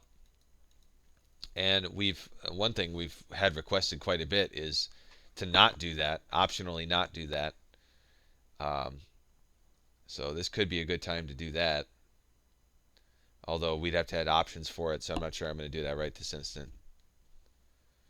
But we go through and we erase, right now we go through and we erase everything inside of uh, curly braces, or parentheses. Then we replace all underscores with spaces.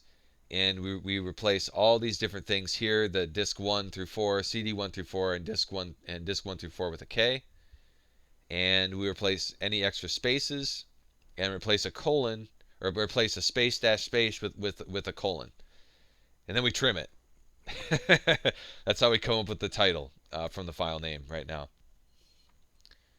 So this is where we'll want to tweak. Maybe on the screen that shows what will be imported, have a plus sign for games that have multiple discs. And when you click the plus, it shows the other discs instead of showing like 4 entries of the same game.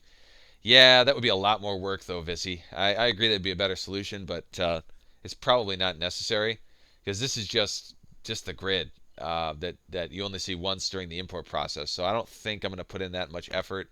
I have to build a new GUI interface and all that stuff for that. So I probably won't do that. Um, so we'll just add the multiple entries. However, we need a way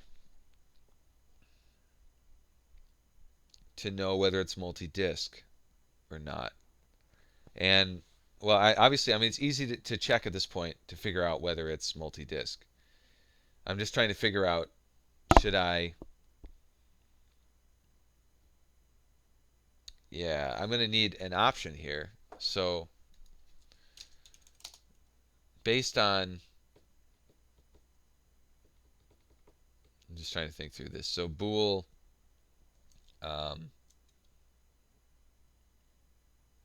parse disk number or show disk number in this method.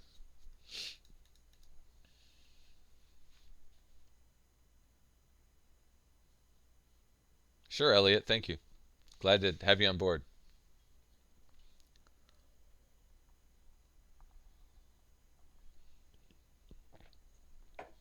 That is the end of my coffee, and I am sad.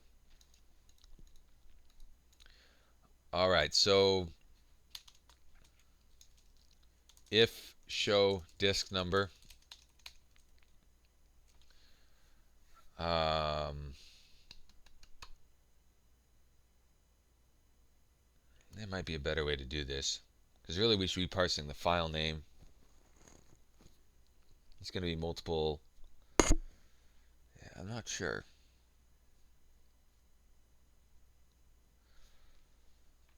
Here's the question. So I'm going to add a new method. Public static int parse, or a nullable int parse disk number from file name string path.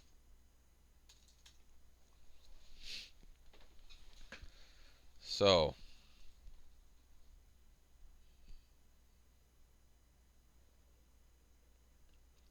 first off, we say path equals path.getFileName without extension. Ah, man. Get file name without extension path. Okay, so that gets us just the file name with no folder and with no extension.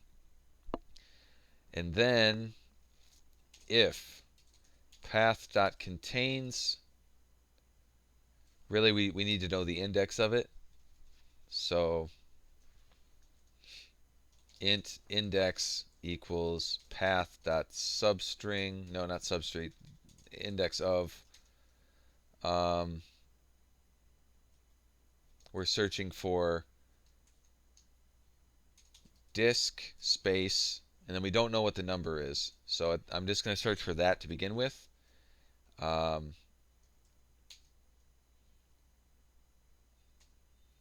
then we also need string comparison dot ordinal ignore case, which basically means it's going to ignore the case.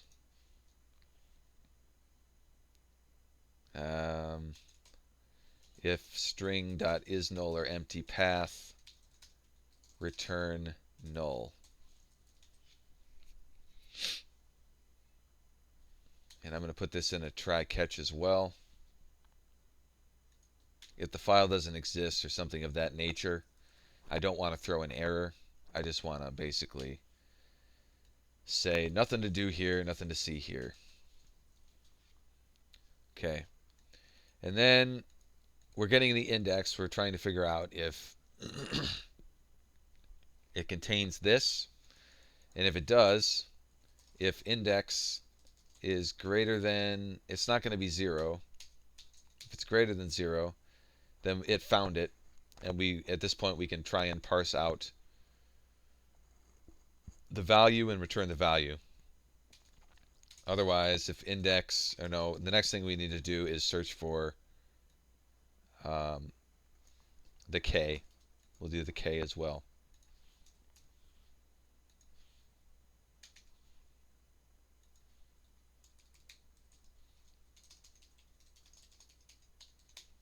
We do process that. Otherwise, we're going to return null. All right. So down here, we have to parse out the value. We have path.index of.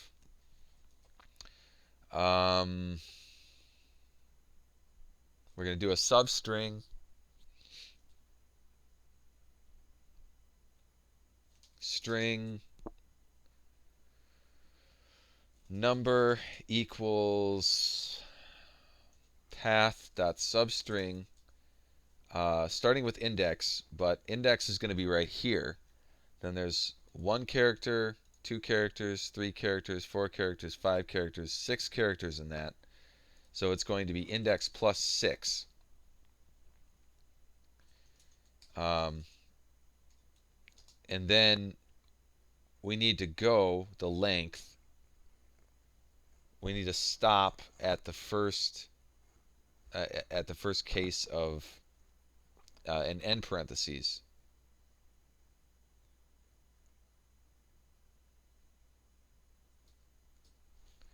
So the next thing I'm going to do is int end parentheses end index equals path dot index of closing parentheses starting at index plus 1. Okay. Oh, but yeah, we can't do that unless we have a valid index value. Index plus 1. What's the issue here?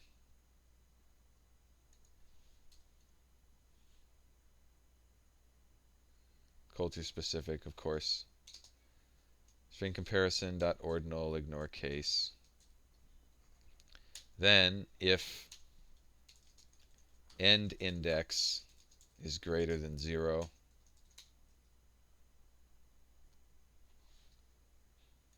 then what we can do, what did I just do? Whoops. We need to move this. String parsing is my favorite kind of programming. String number, path to the substring, index plus 6. Really, though, this should be index plus 6. But we need to make sure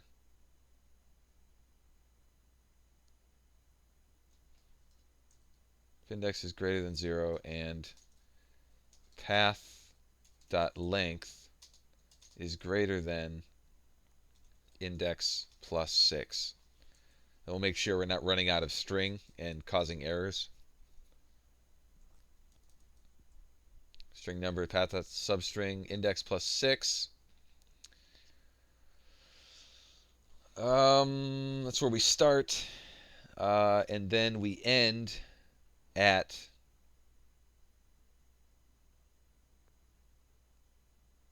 I think what I'm going to do here is say index plus equals 6, which will add 6 permanently to index. And then we won't have to do that. Then we come down here, path.substring starting at index, and then end index. But we're dealing with length, so we should just say index, end index minus index. There we go. And in theory, that'll get us whatever number is in here. The next thing we should do is try and parse out number into an integer. So we should say if, so int disk, and then int.tryparse number dot trim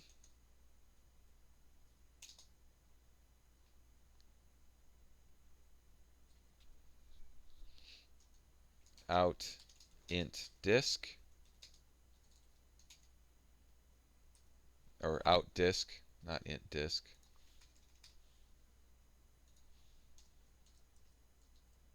And actually this should be an if.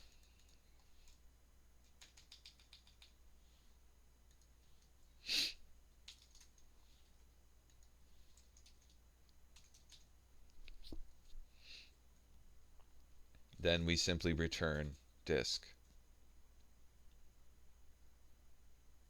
Cool. Otherwise, we're going to return null here so you don't have to go through the rest of this. If it did find disk, it's not going to have both disk and disk, so that's good.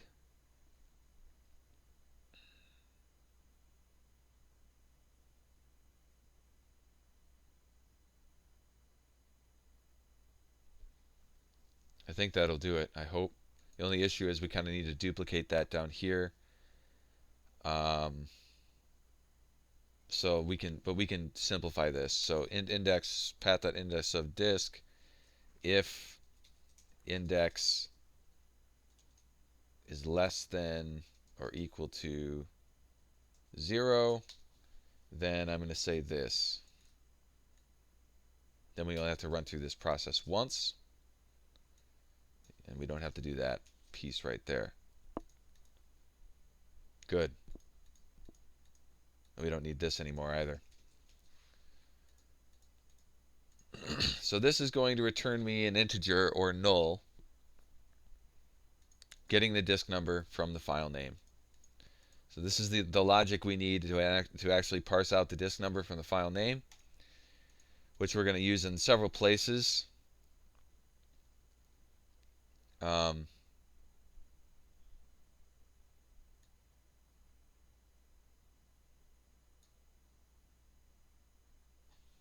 I'm going to not do that here, I don't think. Change up my approach here a little bit.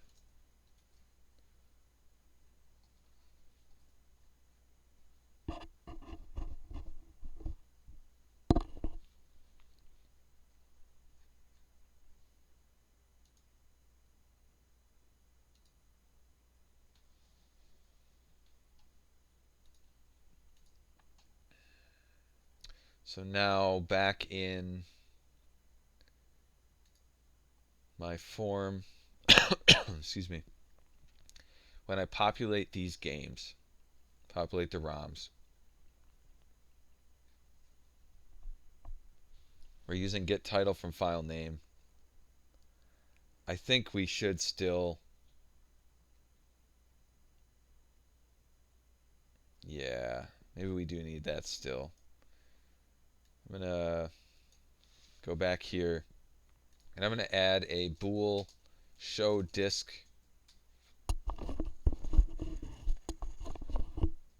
equals false. So by default, it won't show the disk. I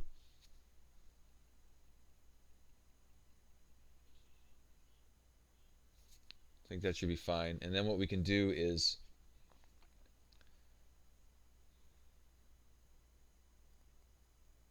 we're going through the file name.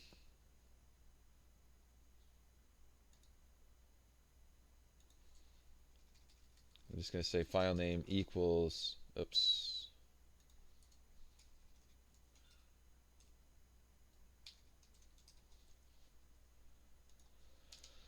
And then if show disk, we say var disk equals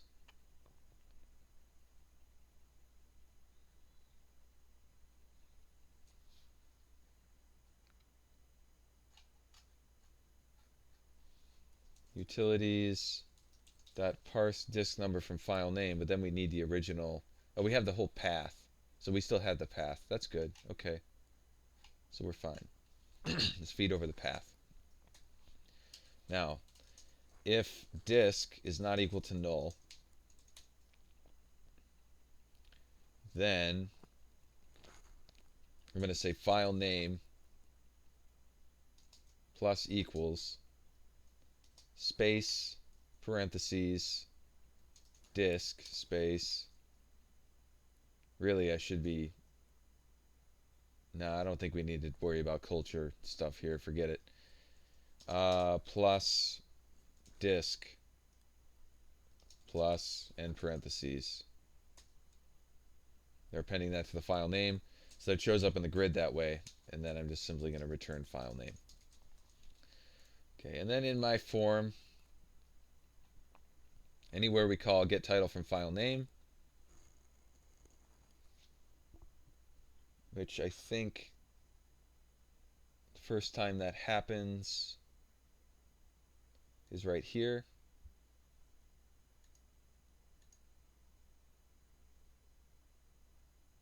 And we're going to say true to show the disk in both of these spots. So if it finds a disk in the path, it will show it in the grid. And we add the row to the game's data grid view. Now, the only other piece of information that is lacking at this point is we are not saving the disk number other than to put it in the title in the grid. And I'm thinking,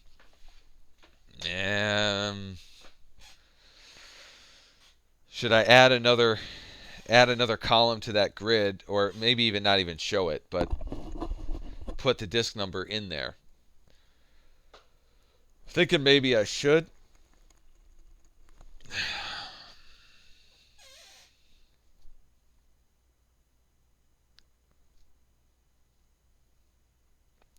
But we're already. I mean, I'm gonna have to process it twice. I got to figure out how to not process this more than once, ultimately.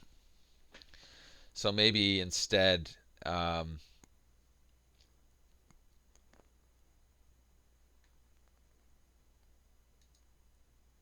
all right. I'm changing my mind on some of this stuff, but var disk equals utilities dot get disk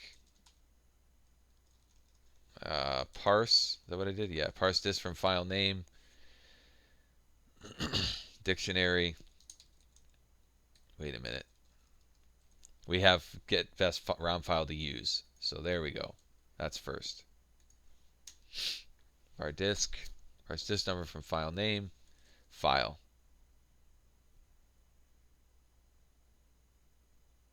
Oh. Well, no, we're dealing with the file name, not the directory name at this point. Or maybe we should use the directory name for this. That's a good question. So we have this option to use the directory name for the file names, or use the actual file names, and that's an option in the wizard. So do I parse out the directory name for disk in that case, where if they check that box, or do I? I think I should probably obey it, honestly. So let's go ahead and do that. Hey DOS, welcome. We're working on handling imports for multi-disc games, is what we're trying to simplify here for the moment, which is definitely a big pain point here for some platforms.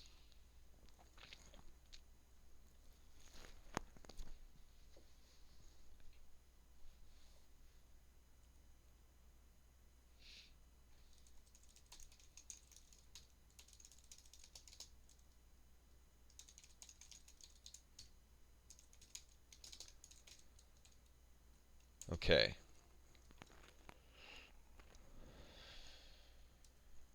So we get the disk number. We have the disk number here. And then I'm thinking I'm going to change this up to say, instead of this, I'm going to say int disk equals null by default. Uh-oh. Oh, good. So instead of this, this is all we need. And we'll feed the disk directly into this so that we're not running this method more than once per game. And we can feed in disk.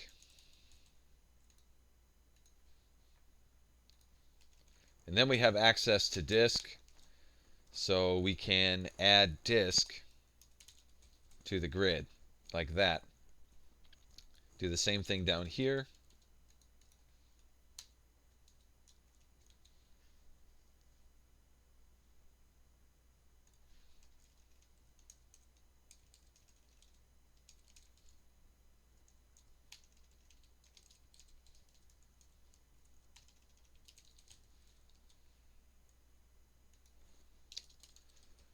So now,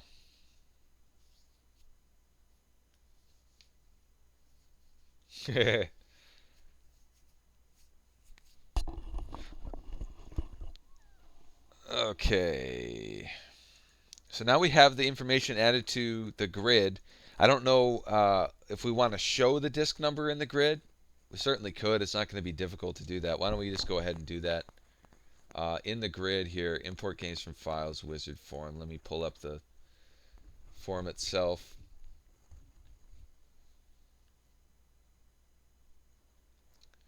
And reset the language. to English.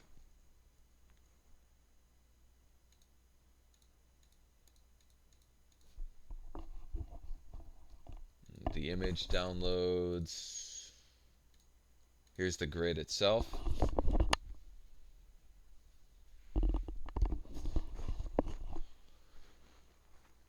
And we edit these columns.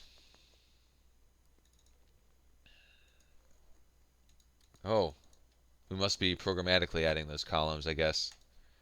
All right, this is, or what was the name of that?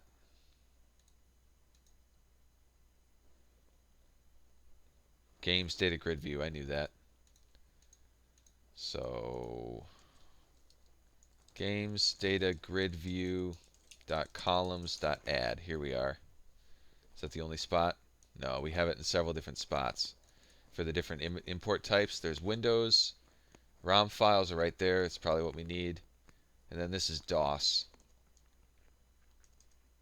So we only need to do this for ROM files. So right here, what we're going to do is I'm going to say this.gamesDataGridView.columns.add new data grid view text box column header text equals strings.label disk, which we'll have to add, and read only equals true.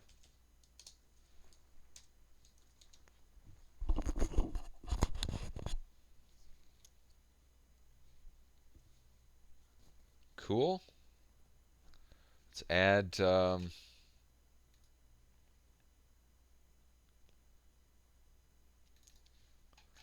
that to the strings.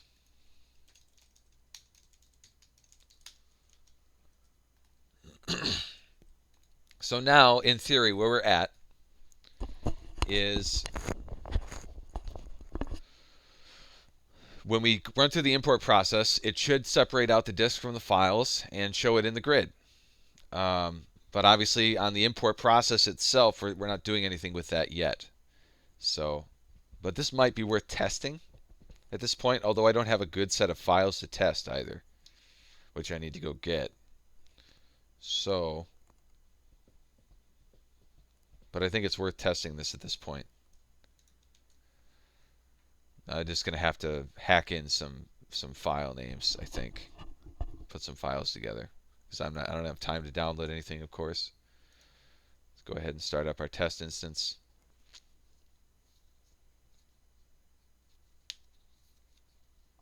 A way to order pizza from LaunchBox when using the Italian translation.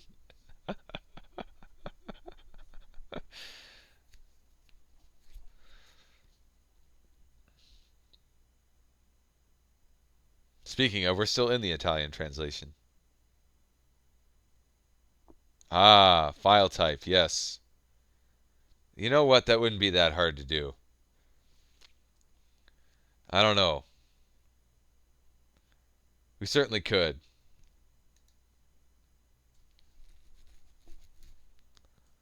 Maybe. I don't think I'm going to do that right now, Jason. I'm sorry. Because I'm on a roll here. Switch back to English.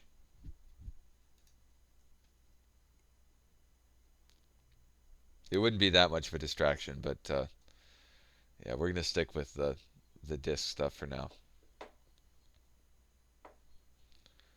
Okay, and then basically I need to import some new ROMs.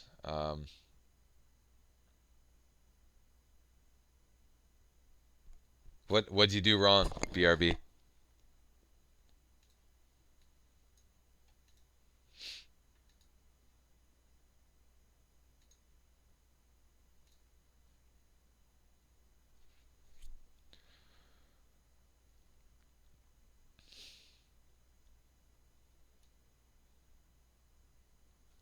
I'm just going to create some fake files in here.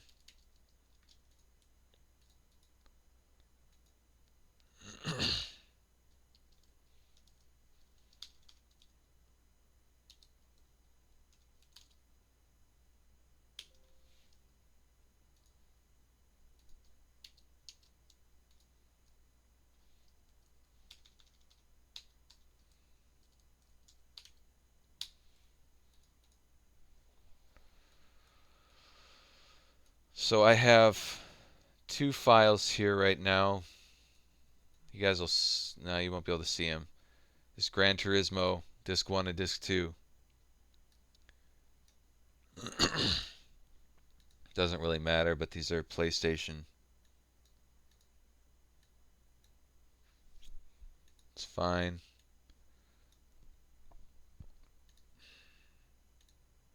Yeah, yeah.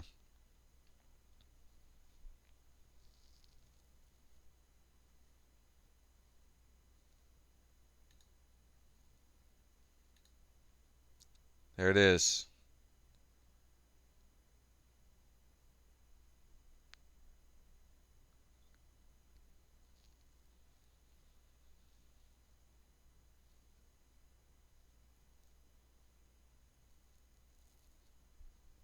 You know what? I'm changing my mind on that file extension thing because I can see that being pretty useful. Let's go ahead and do that.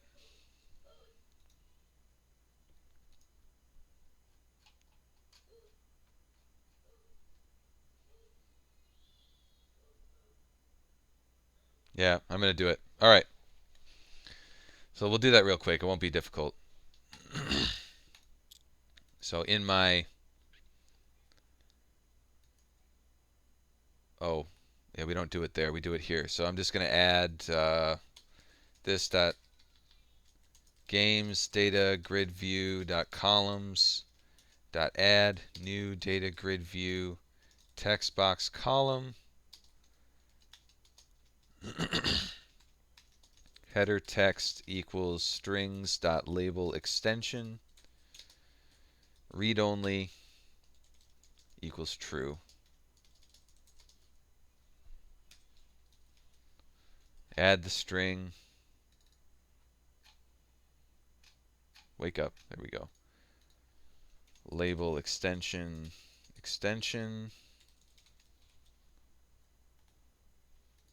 And then the only other thing involved. Come on, wake up. Did I type it wrong?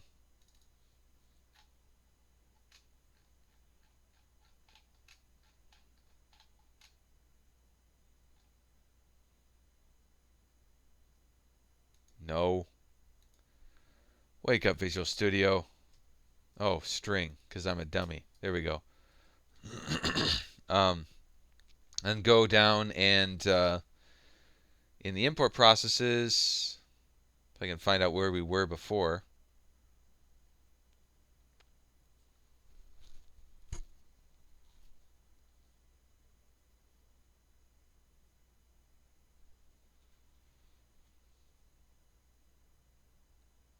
That's not the right spot.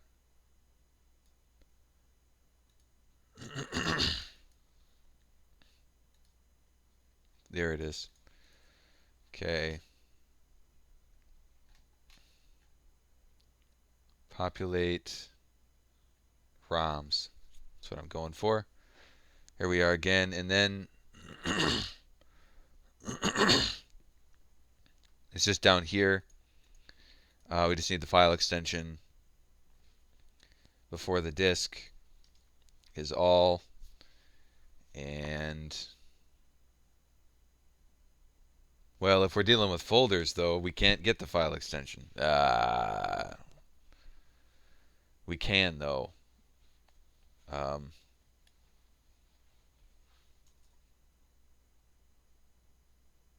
Ultimately, it's going to be path.getExtension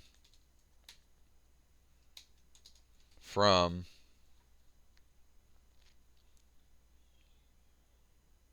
in this case it's path. We don't need that. And then here it's path.getExtension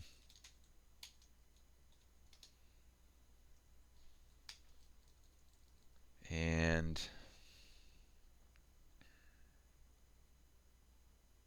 it's file. Okay. Well, and that's all we need to do. So to add that extension support. So there we go. Bam. That's right. All right. Well, While that builds, I imported the bin instead of the queue. Yeah, I hear you there. I've done that before. Playing Sonic CD without music is rather strange. Sure.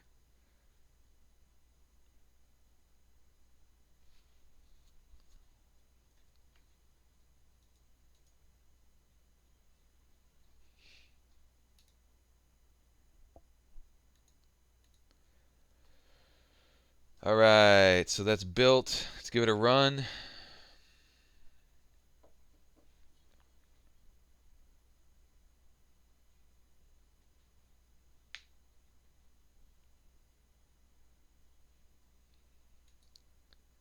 Um, yeah, we didn't actually import those, so we can do the same thing we just did. I'm going to drag over my files, ROM files, Sony PlayStation. Fine, fine, fine, fine.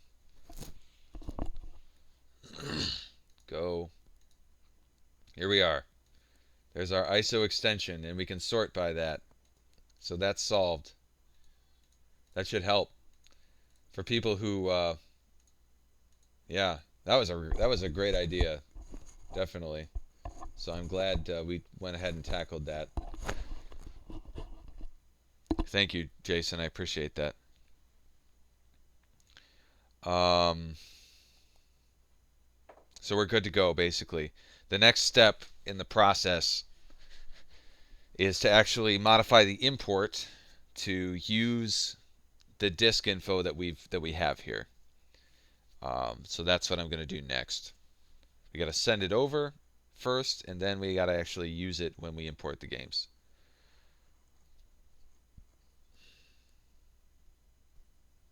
Right now, I mean, one other issue is that we're not combining them together in any way. So that's going to be a pain. I'm not sure how I'm going to do that. Or I mean, right now we're not saying that these two games are tied together, so that I don't know that they're one game.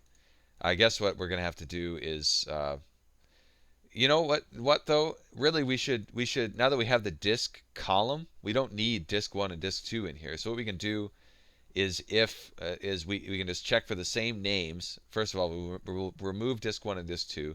We can check for the same names and check for disks on them. And if there's disks on them and they have the same names, then we call them the same. Good enough, right? Something like that. So first things first, we need to remove the disk names from the titles. So we have the disk, and I'm gonna really all that we got to do is remove this here. I'll go ahead and leave that disk functionality in there in case we need that later for some reason. And then the disk will disappear from that. So now we've populated our data grid view, and then we're on down to um, ready wizard page commit for the ROM import, and we're populating all our operations for each game on the task. We have MAME, which doesn't apply to disks. We don't have to worry about MAME. Everything else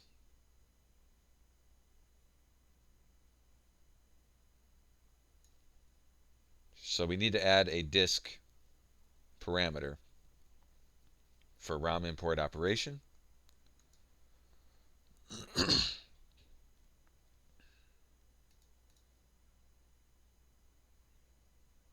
So I'm going to say int disk.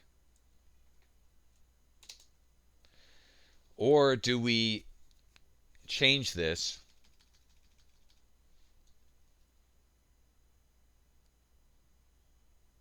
to allow an operation to have multiple disks? That would probably be the smarter way to do it.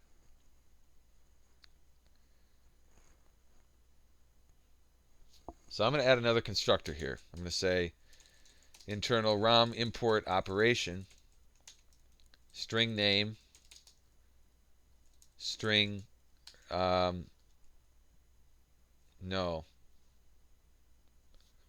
allow for multiple disks Yeah, I'm not sure. Let's take a look at this here first. And those are all null and false and null and all that crap. Um, those are only for MAME, really, which is kind of a poor way to do it, but that's the way I did it. I'm not going to restructure that right now. Um, but I'm thinking,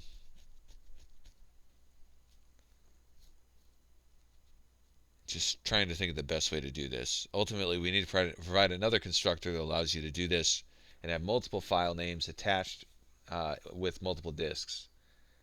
So we'll need a dictionary. Um, so really, first off,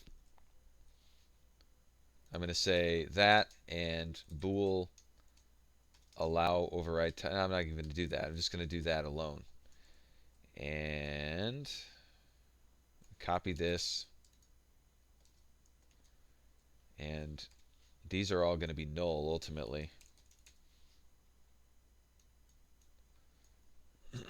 Allow override title in this case is going to be true. And the rest of these are all going to be null or false, I believe. Yes.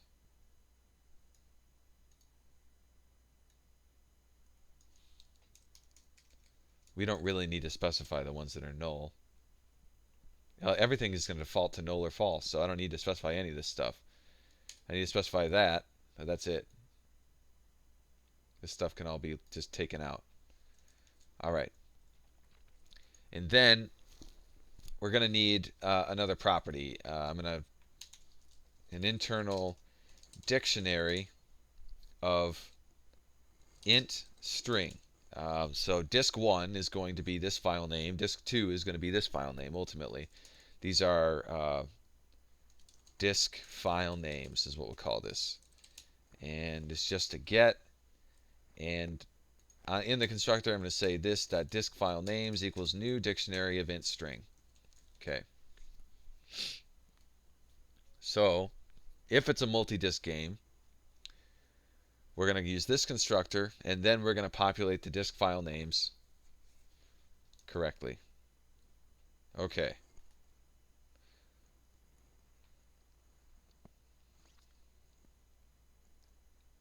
So when we go through this, we've got rows. Then we have the only other thing we need is the disk, which is after the extension. So for now, I'm just going to say string disk equals row.cells 3 dot value dot toString.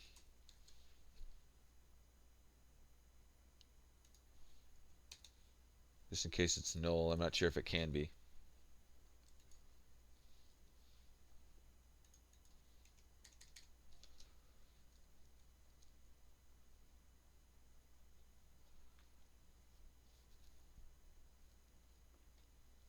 Obviously, using this extension code will also help when with when the renaming of ROMs happen.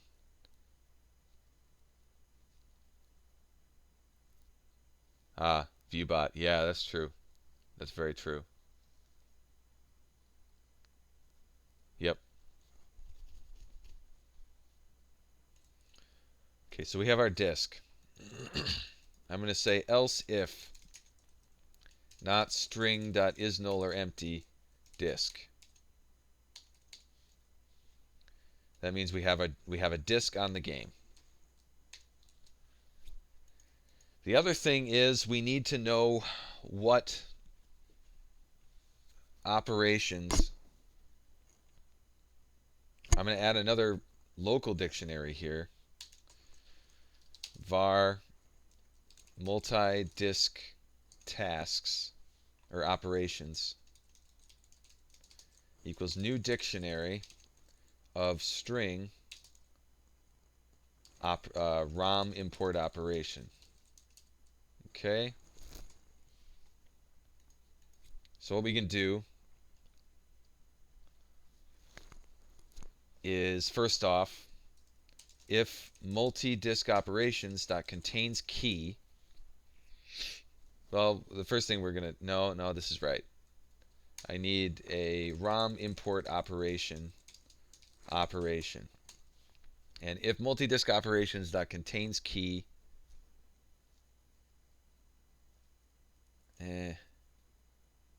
nah, that's fine. If multi-disk operations dot contains key, we need the name, then operation equals multi-disk operations dot, or multi-disk operations name. Otherwise, we're going to add a new one. Operation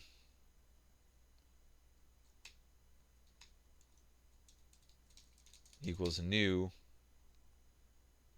ROM import operation. Feed it the name. Okay. We are going to simplify this for ReSharper's recommendation here. And we can simplify this as well, so that makes it a lot cleaner. What did I just do? Fine, if you're going to fail me, I'll do it myself. Okay, and we can change this to a var. So that's much cleaner. Now, once we have our operation, we need to add the disk to it. So assuming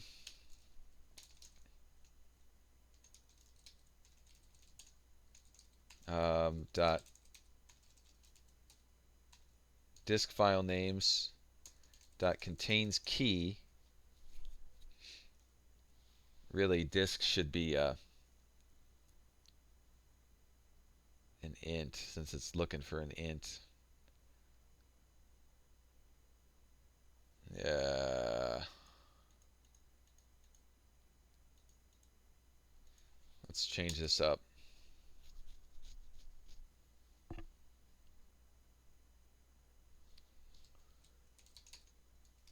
Int disk.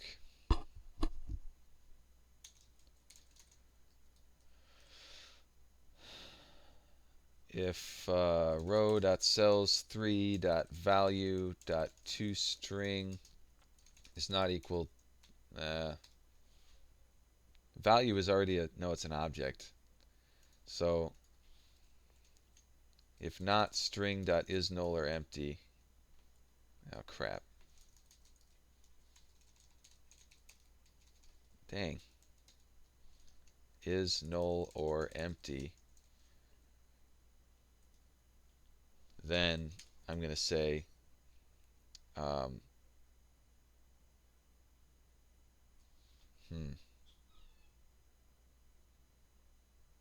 we should be able to, crap. Man, what a pain in the rear. Int disk number.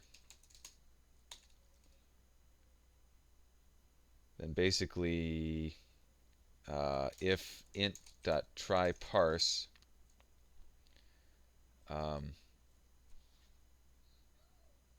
really we should, oh, this is frustrating. So stupid. I don't like this code right here at all. Should be an easier way to do this crap. All I need to do is parse out the stupid integer. String disk. Alright, now, if I'm just going to say int disk number equals int.tryParse disk. No. Goodness sakes. Int disk number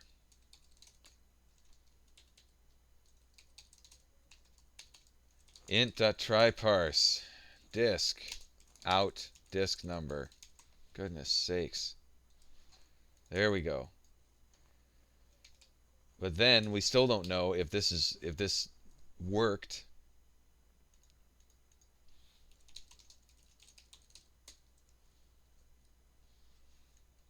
I don't think I can put, yeah, that doesn't work. So I need another variable. I need three variables to do this stupid operation.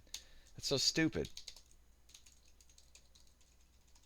There's got to be a better way to do this.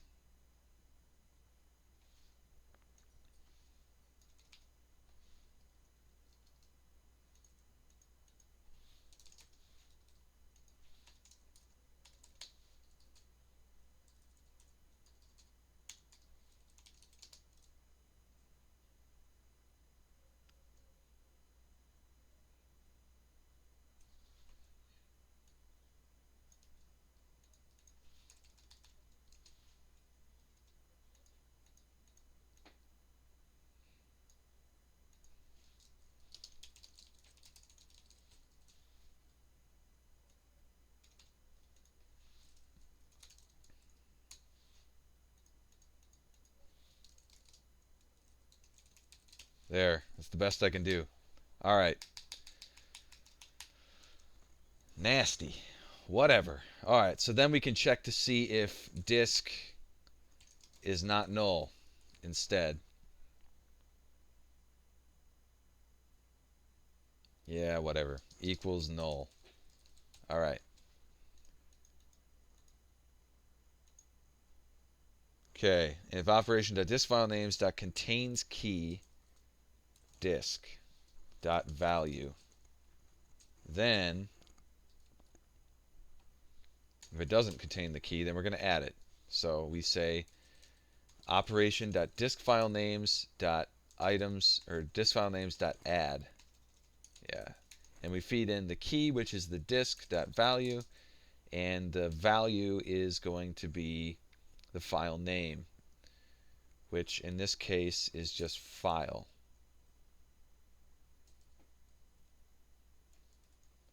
There we go.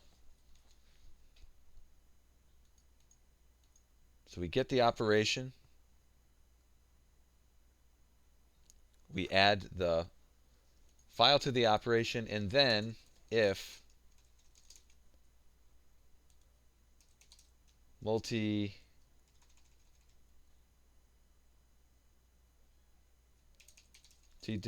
operations that contains key name. If not, because we haven't added it to the multi-disk operations yet, then we're going to say multi-disk operations dot add the operation. And then we also, in this case, we need the key, which is the name.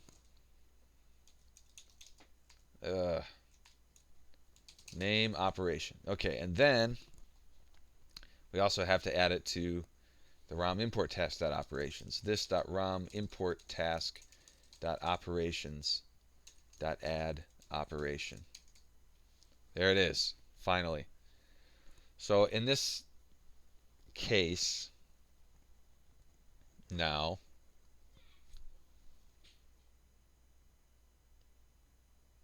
I'm pretty sure we populated all our operations, and we can then use that information in the working control when we do our actual imports. So, progress.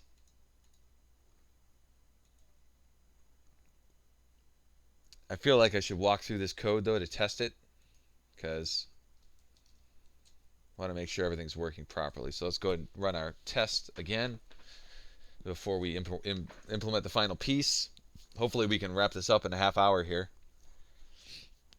This is a little bit more extensive than I thought it would be, but it's good to have in here for sure. This will be a big win, I think.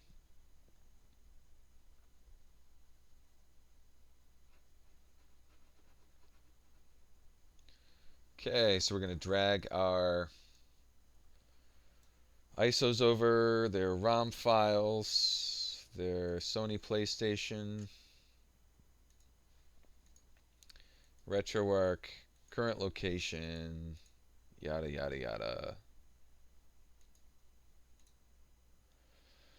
Here we go. It's interesting that disk 2 was sorted before disk 1. Not a big deal though, I guess. We'll go ahead and finish that, and it'll hit our breakpoint. It's not MAME. Disk is 1 at this point. That's good.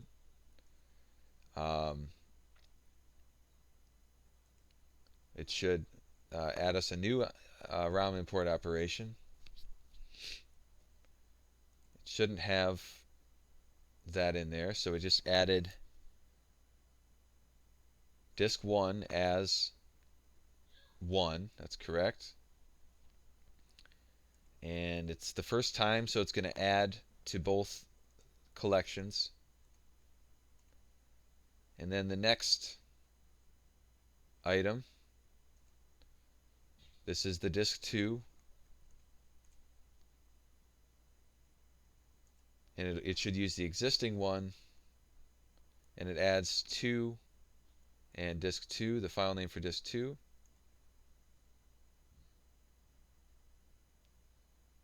And then it does not do that. That's good. So then we should be good. In our immediate window, I'm going to just check on this.rom import task.operations. We have 1, and that operation should have 2 oh,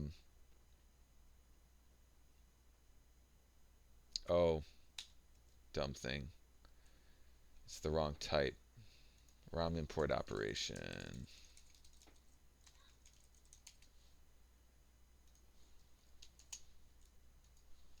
Dot. This is a disk file names is what I want. There it is. There they are.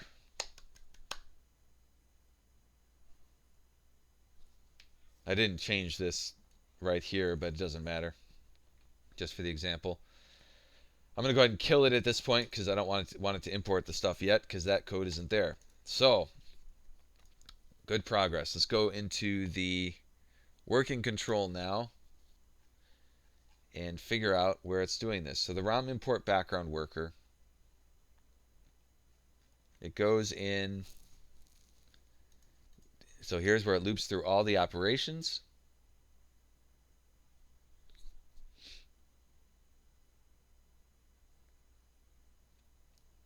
And what we can do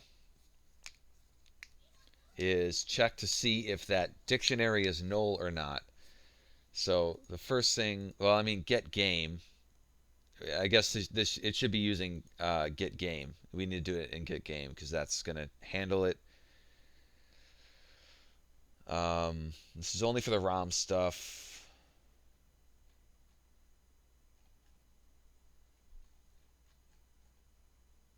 ROM task is not equal to null. We set the emulator and the status. Where are we setting the ROM file name? Because that's what needs to change here.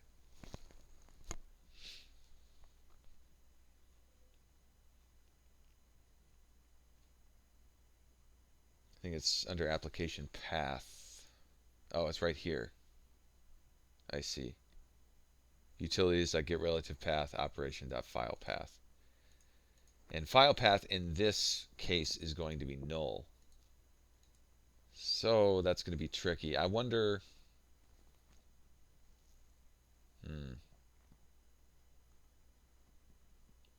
Yeah, we're going to have to tweak that. Right here is where we're going to do it. So if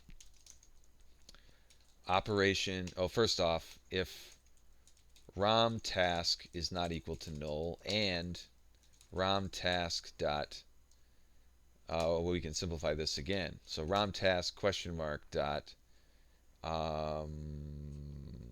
disk what? Oh no, it's an operation. I need the operations. ROM operation dot disk file names is not equal to null. Then we're going to do one thing. Otherwise, we're going to do the existing thing for the game application path. Okay, this might be all we need to do right here. Add some additional applications to the game, we need to set the game application path should be set to the the disk 1 ultimately, I think. So we should do that as well. Let's start with adding our application, uh, additional applications though. So for each um, int disk number in ROM operation dot disk, we don't need that, dot disk file names dot keys.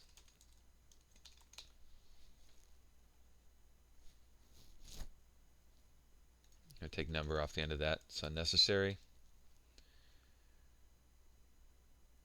We can add an additional application to the game at this point. So game.additionalapplications.add new additional application. Wonder if there's an easier way to do that. Let's figure this out. There's only 2 references to this in the add edit form. When we add, yeah, there's nothing tricky here really. The only thing I'm curious about is make sure that ID is there when you initially construct the game. Yes, it is. Good.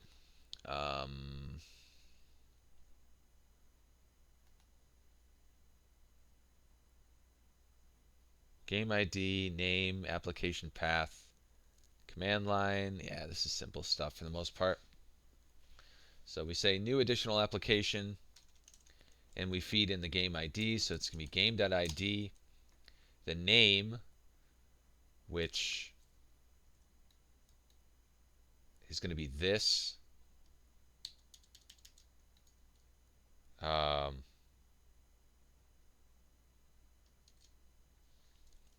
Plus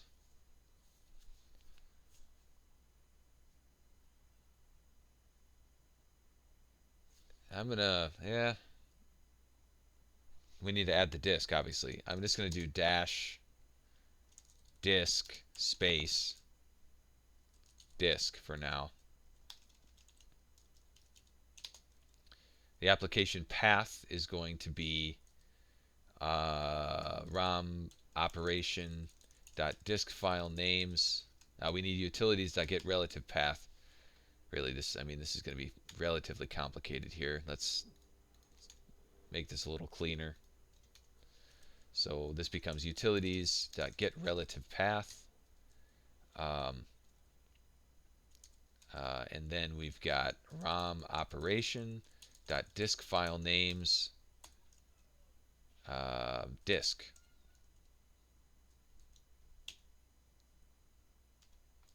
Okay.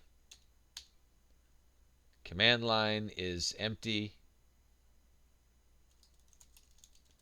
Use DOSBox is going to be false. Use emulator is going to be true. Auto run before false. Auto run after false. And wait for exit false. There we are. So we've added our additional applications. The only other thing to do is to set the application path. So game.application path equals, well, we can only do that if we have a disk 1. So I'm going to say if ROM operation dot disk file names dot contains key 1, then game.application path equals utilities dot get relative path operation dot ROM operation dot disk file names 1. Bingo. All right. In theory, I think we're all set. Finally. Let's give it a test. Hey, Ali, welcome. We're working on multi-disc game imports right now. Let me build,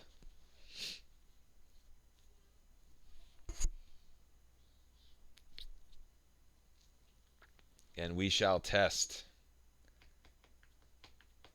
all the way through.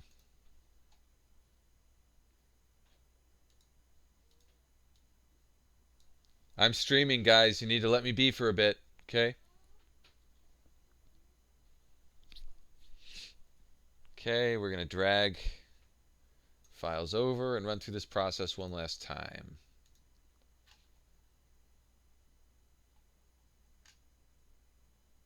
Sony PlayStation, not that it matters.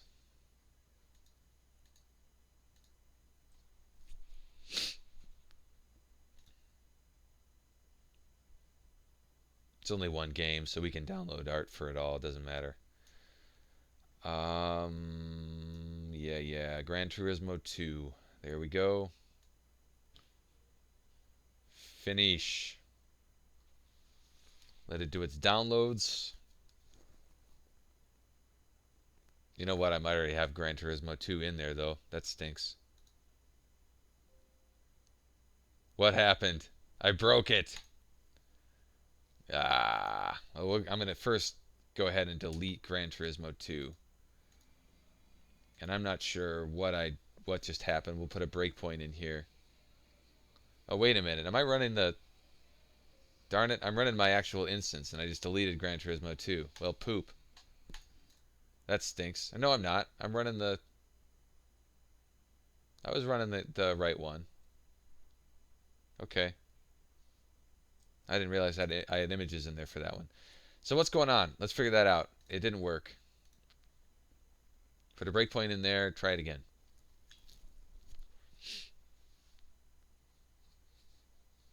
Oh, it detected the game was already there. That's probably why it didn't import it. It's probably working fine. Let's just try it again now that I deleted the game, and we should be fine. It was a duplicate, so it skipped it.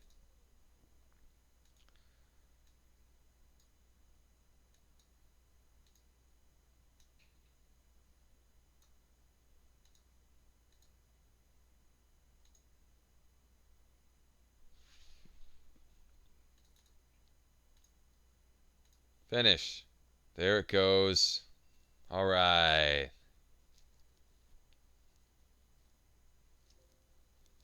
Oh, but you saw the importing status. It didn't have a game title, so we need to work on that. But here's Gran Turismo 2. You right click on it. Gran Turismo 2 Disc 1 and Disc 2. That's good. Let's go ahead and edit it and make sure everything is correct. It came over with, yep, we got the ISO there for Disc 1. And then under additional apps, we have Disc 2, use emulator, and Disc 1, use emulator. Woot! We'll need some more testing, but I think that's basically there. Um, we got to fix that the display for the operation. So get game. I think that would be fixed if we could just populate that, but I don't. Yeah, really, we have to populate the application path is the trick. I wonder we could probably do that in the object itself. I'm guessing. No, because we. Okay. Well, crap. What's the best way to do that? Hmm. So back in our wizard form,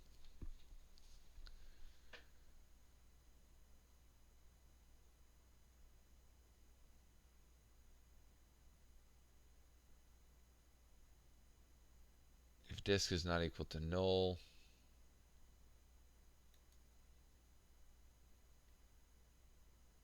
we already have our we have our task, this.rom import task. So I think all I need to do is say if disk equals 1, then I'm going to say this.rom import task dot file, what did I call it? File path? No. Oh, this is still the operation. What am I thinking? We're not doing it on the task, we're doing it on the operation. So we get our operation, and then if disk equals 1, operation dot file path equals file, I think. Yep. I think that'll solve it. I think that's really all we need. Let's build it.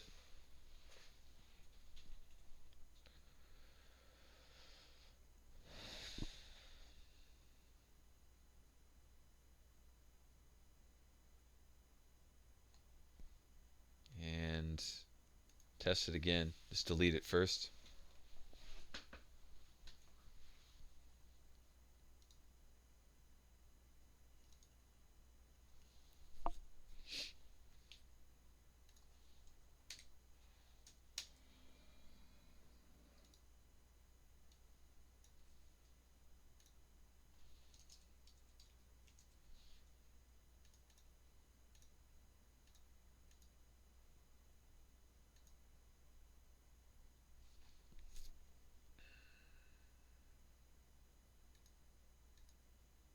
I'm curious. This might cause an error if it tries to replace that video. I didn't think about that. See what happens, I guess. Actually, I don't think it will try and replace it. It'll just find that it already exists and skip it. I think. We shall find out. Searching for the media.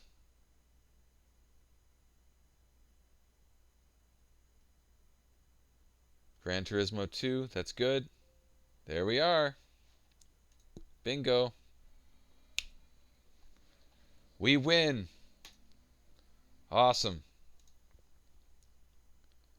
All right, guys.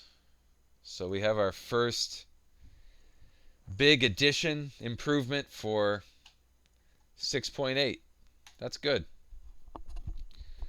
So obviously a priority here going forward needs to be problematic platforms. So we'll get to that stuff soon. But yeah, I'm thinking, obviously we need to do Amiga and all those. I need to do some research myself on some of these platforms. So I'll probably do some of that this afternoon. See what I can do to push these forums forward, and we'll go from there. I think I'm going to go ahead and end the stream, guys. It's been good. Thanks for all your feedback and all your help. Again, this was a good idea to tackle this particular thing. So I appreciate that. Background music. Yes, yes, I know. Hopefully we can get to that soon. That's not going to be that terrible to do, so we'll get there. That's certainly going to be relatively soon. I think that's it, guys. Thank you, guys.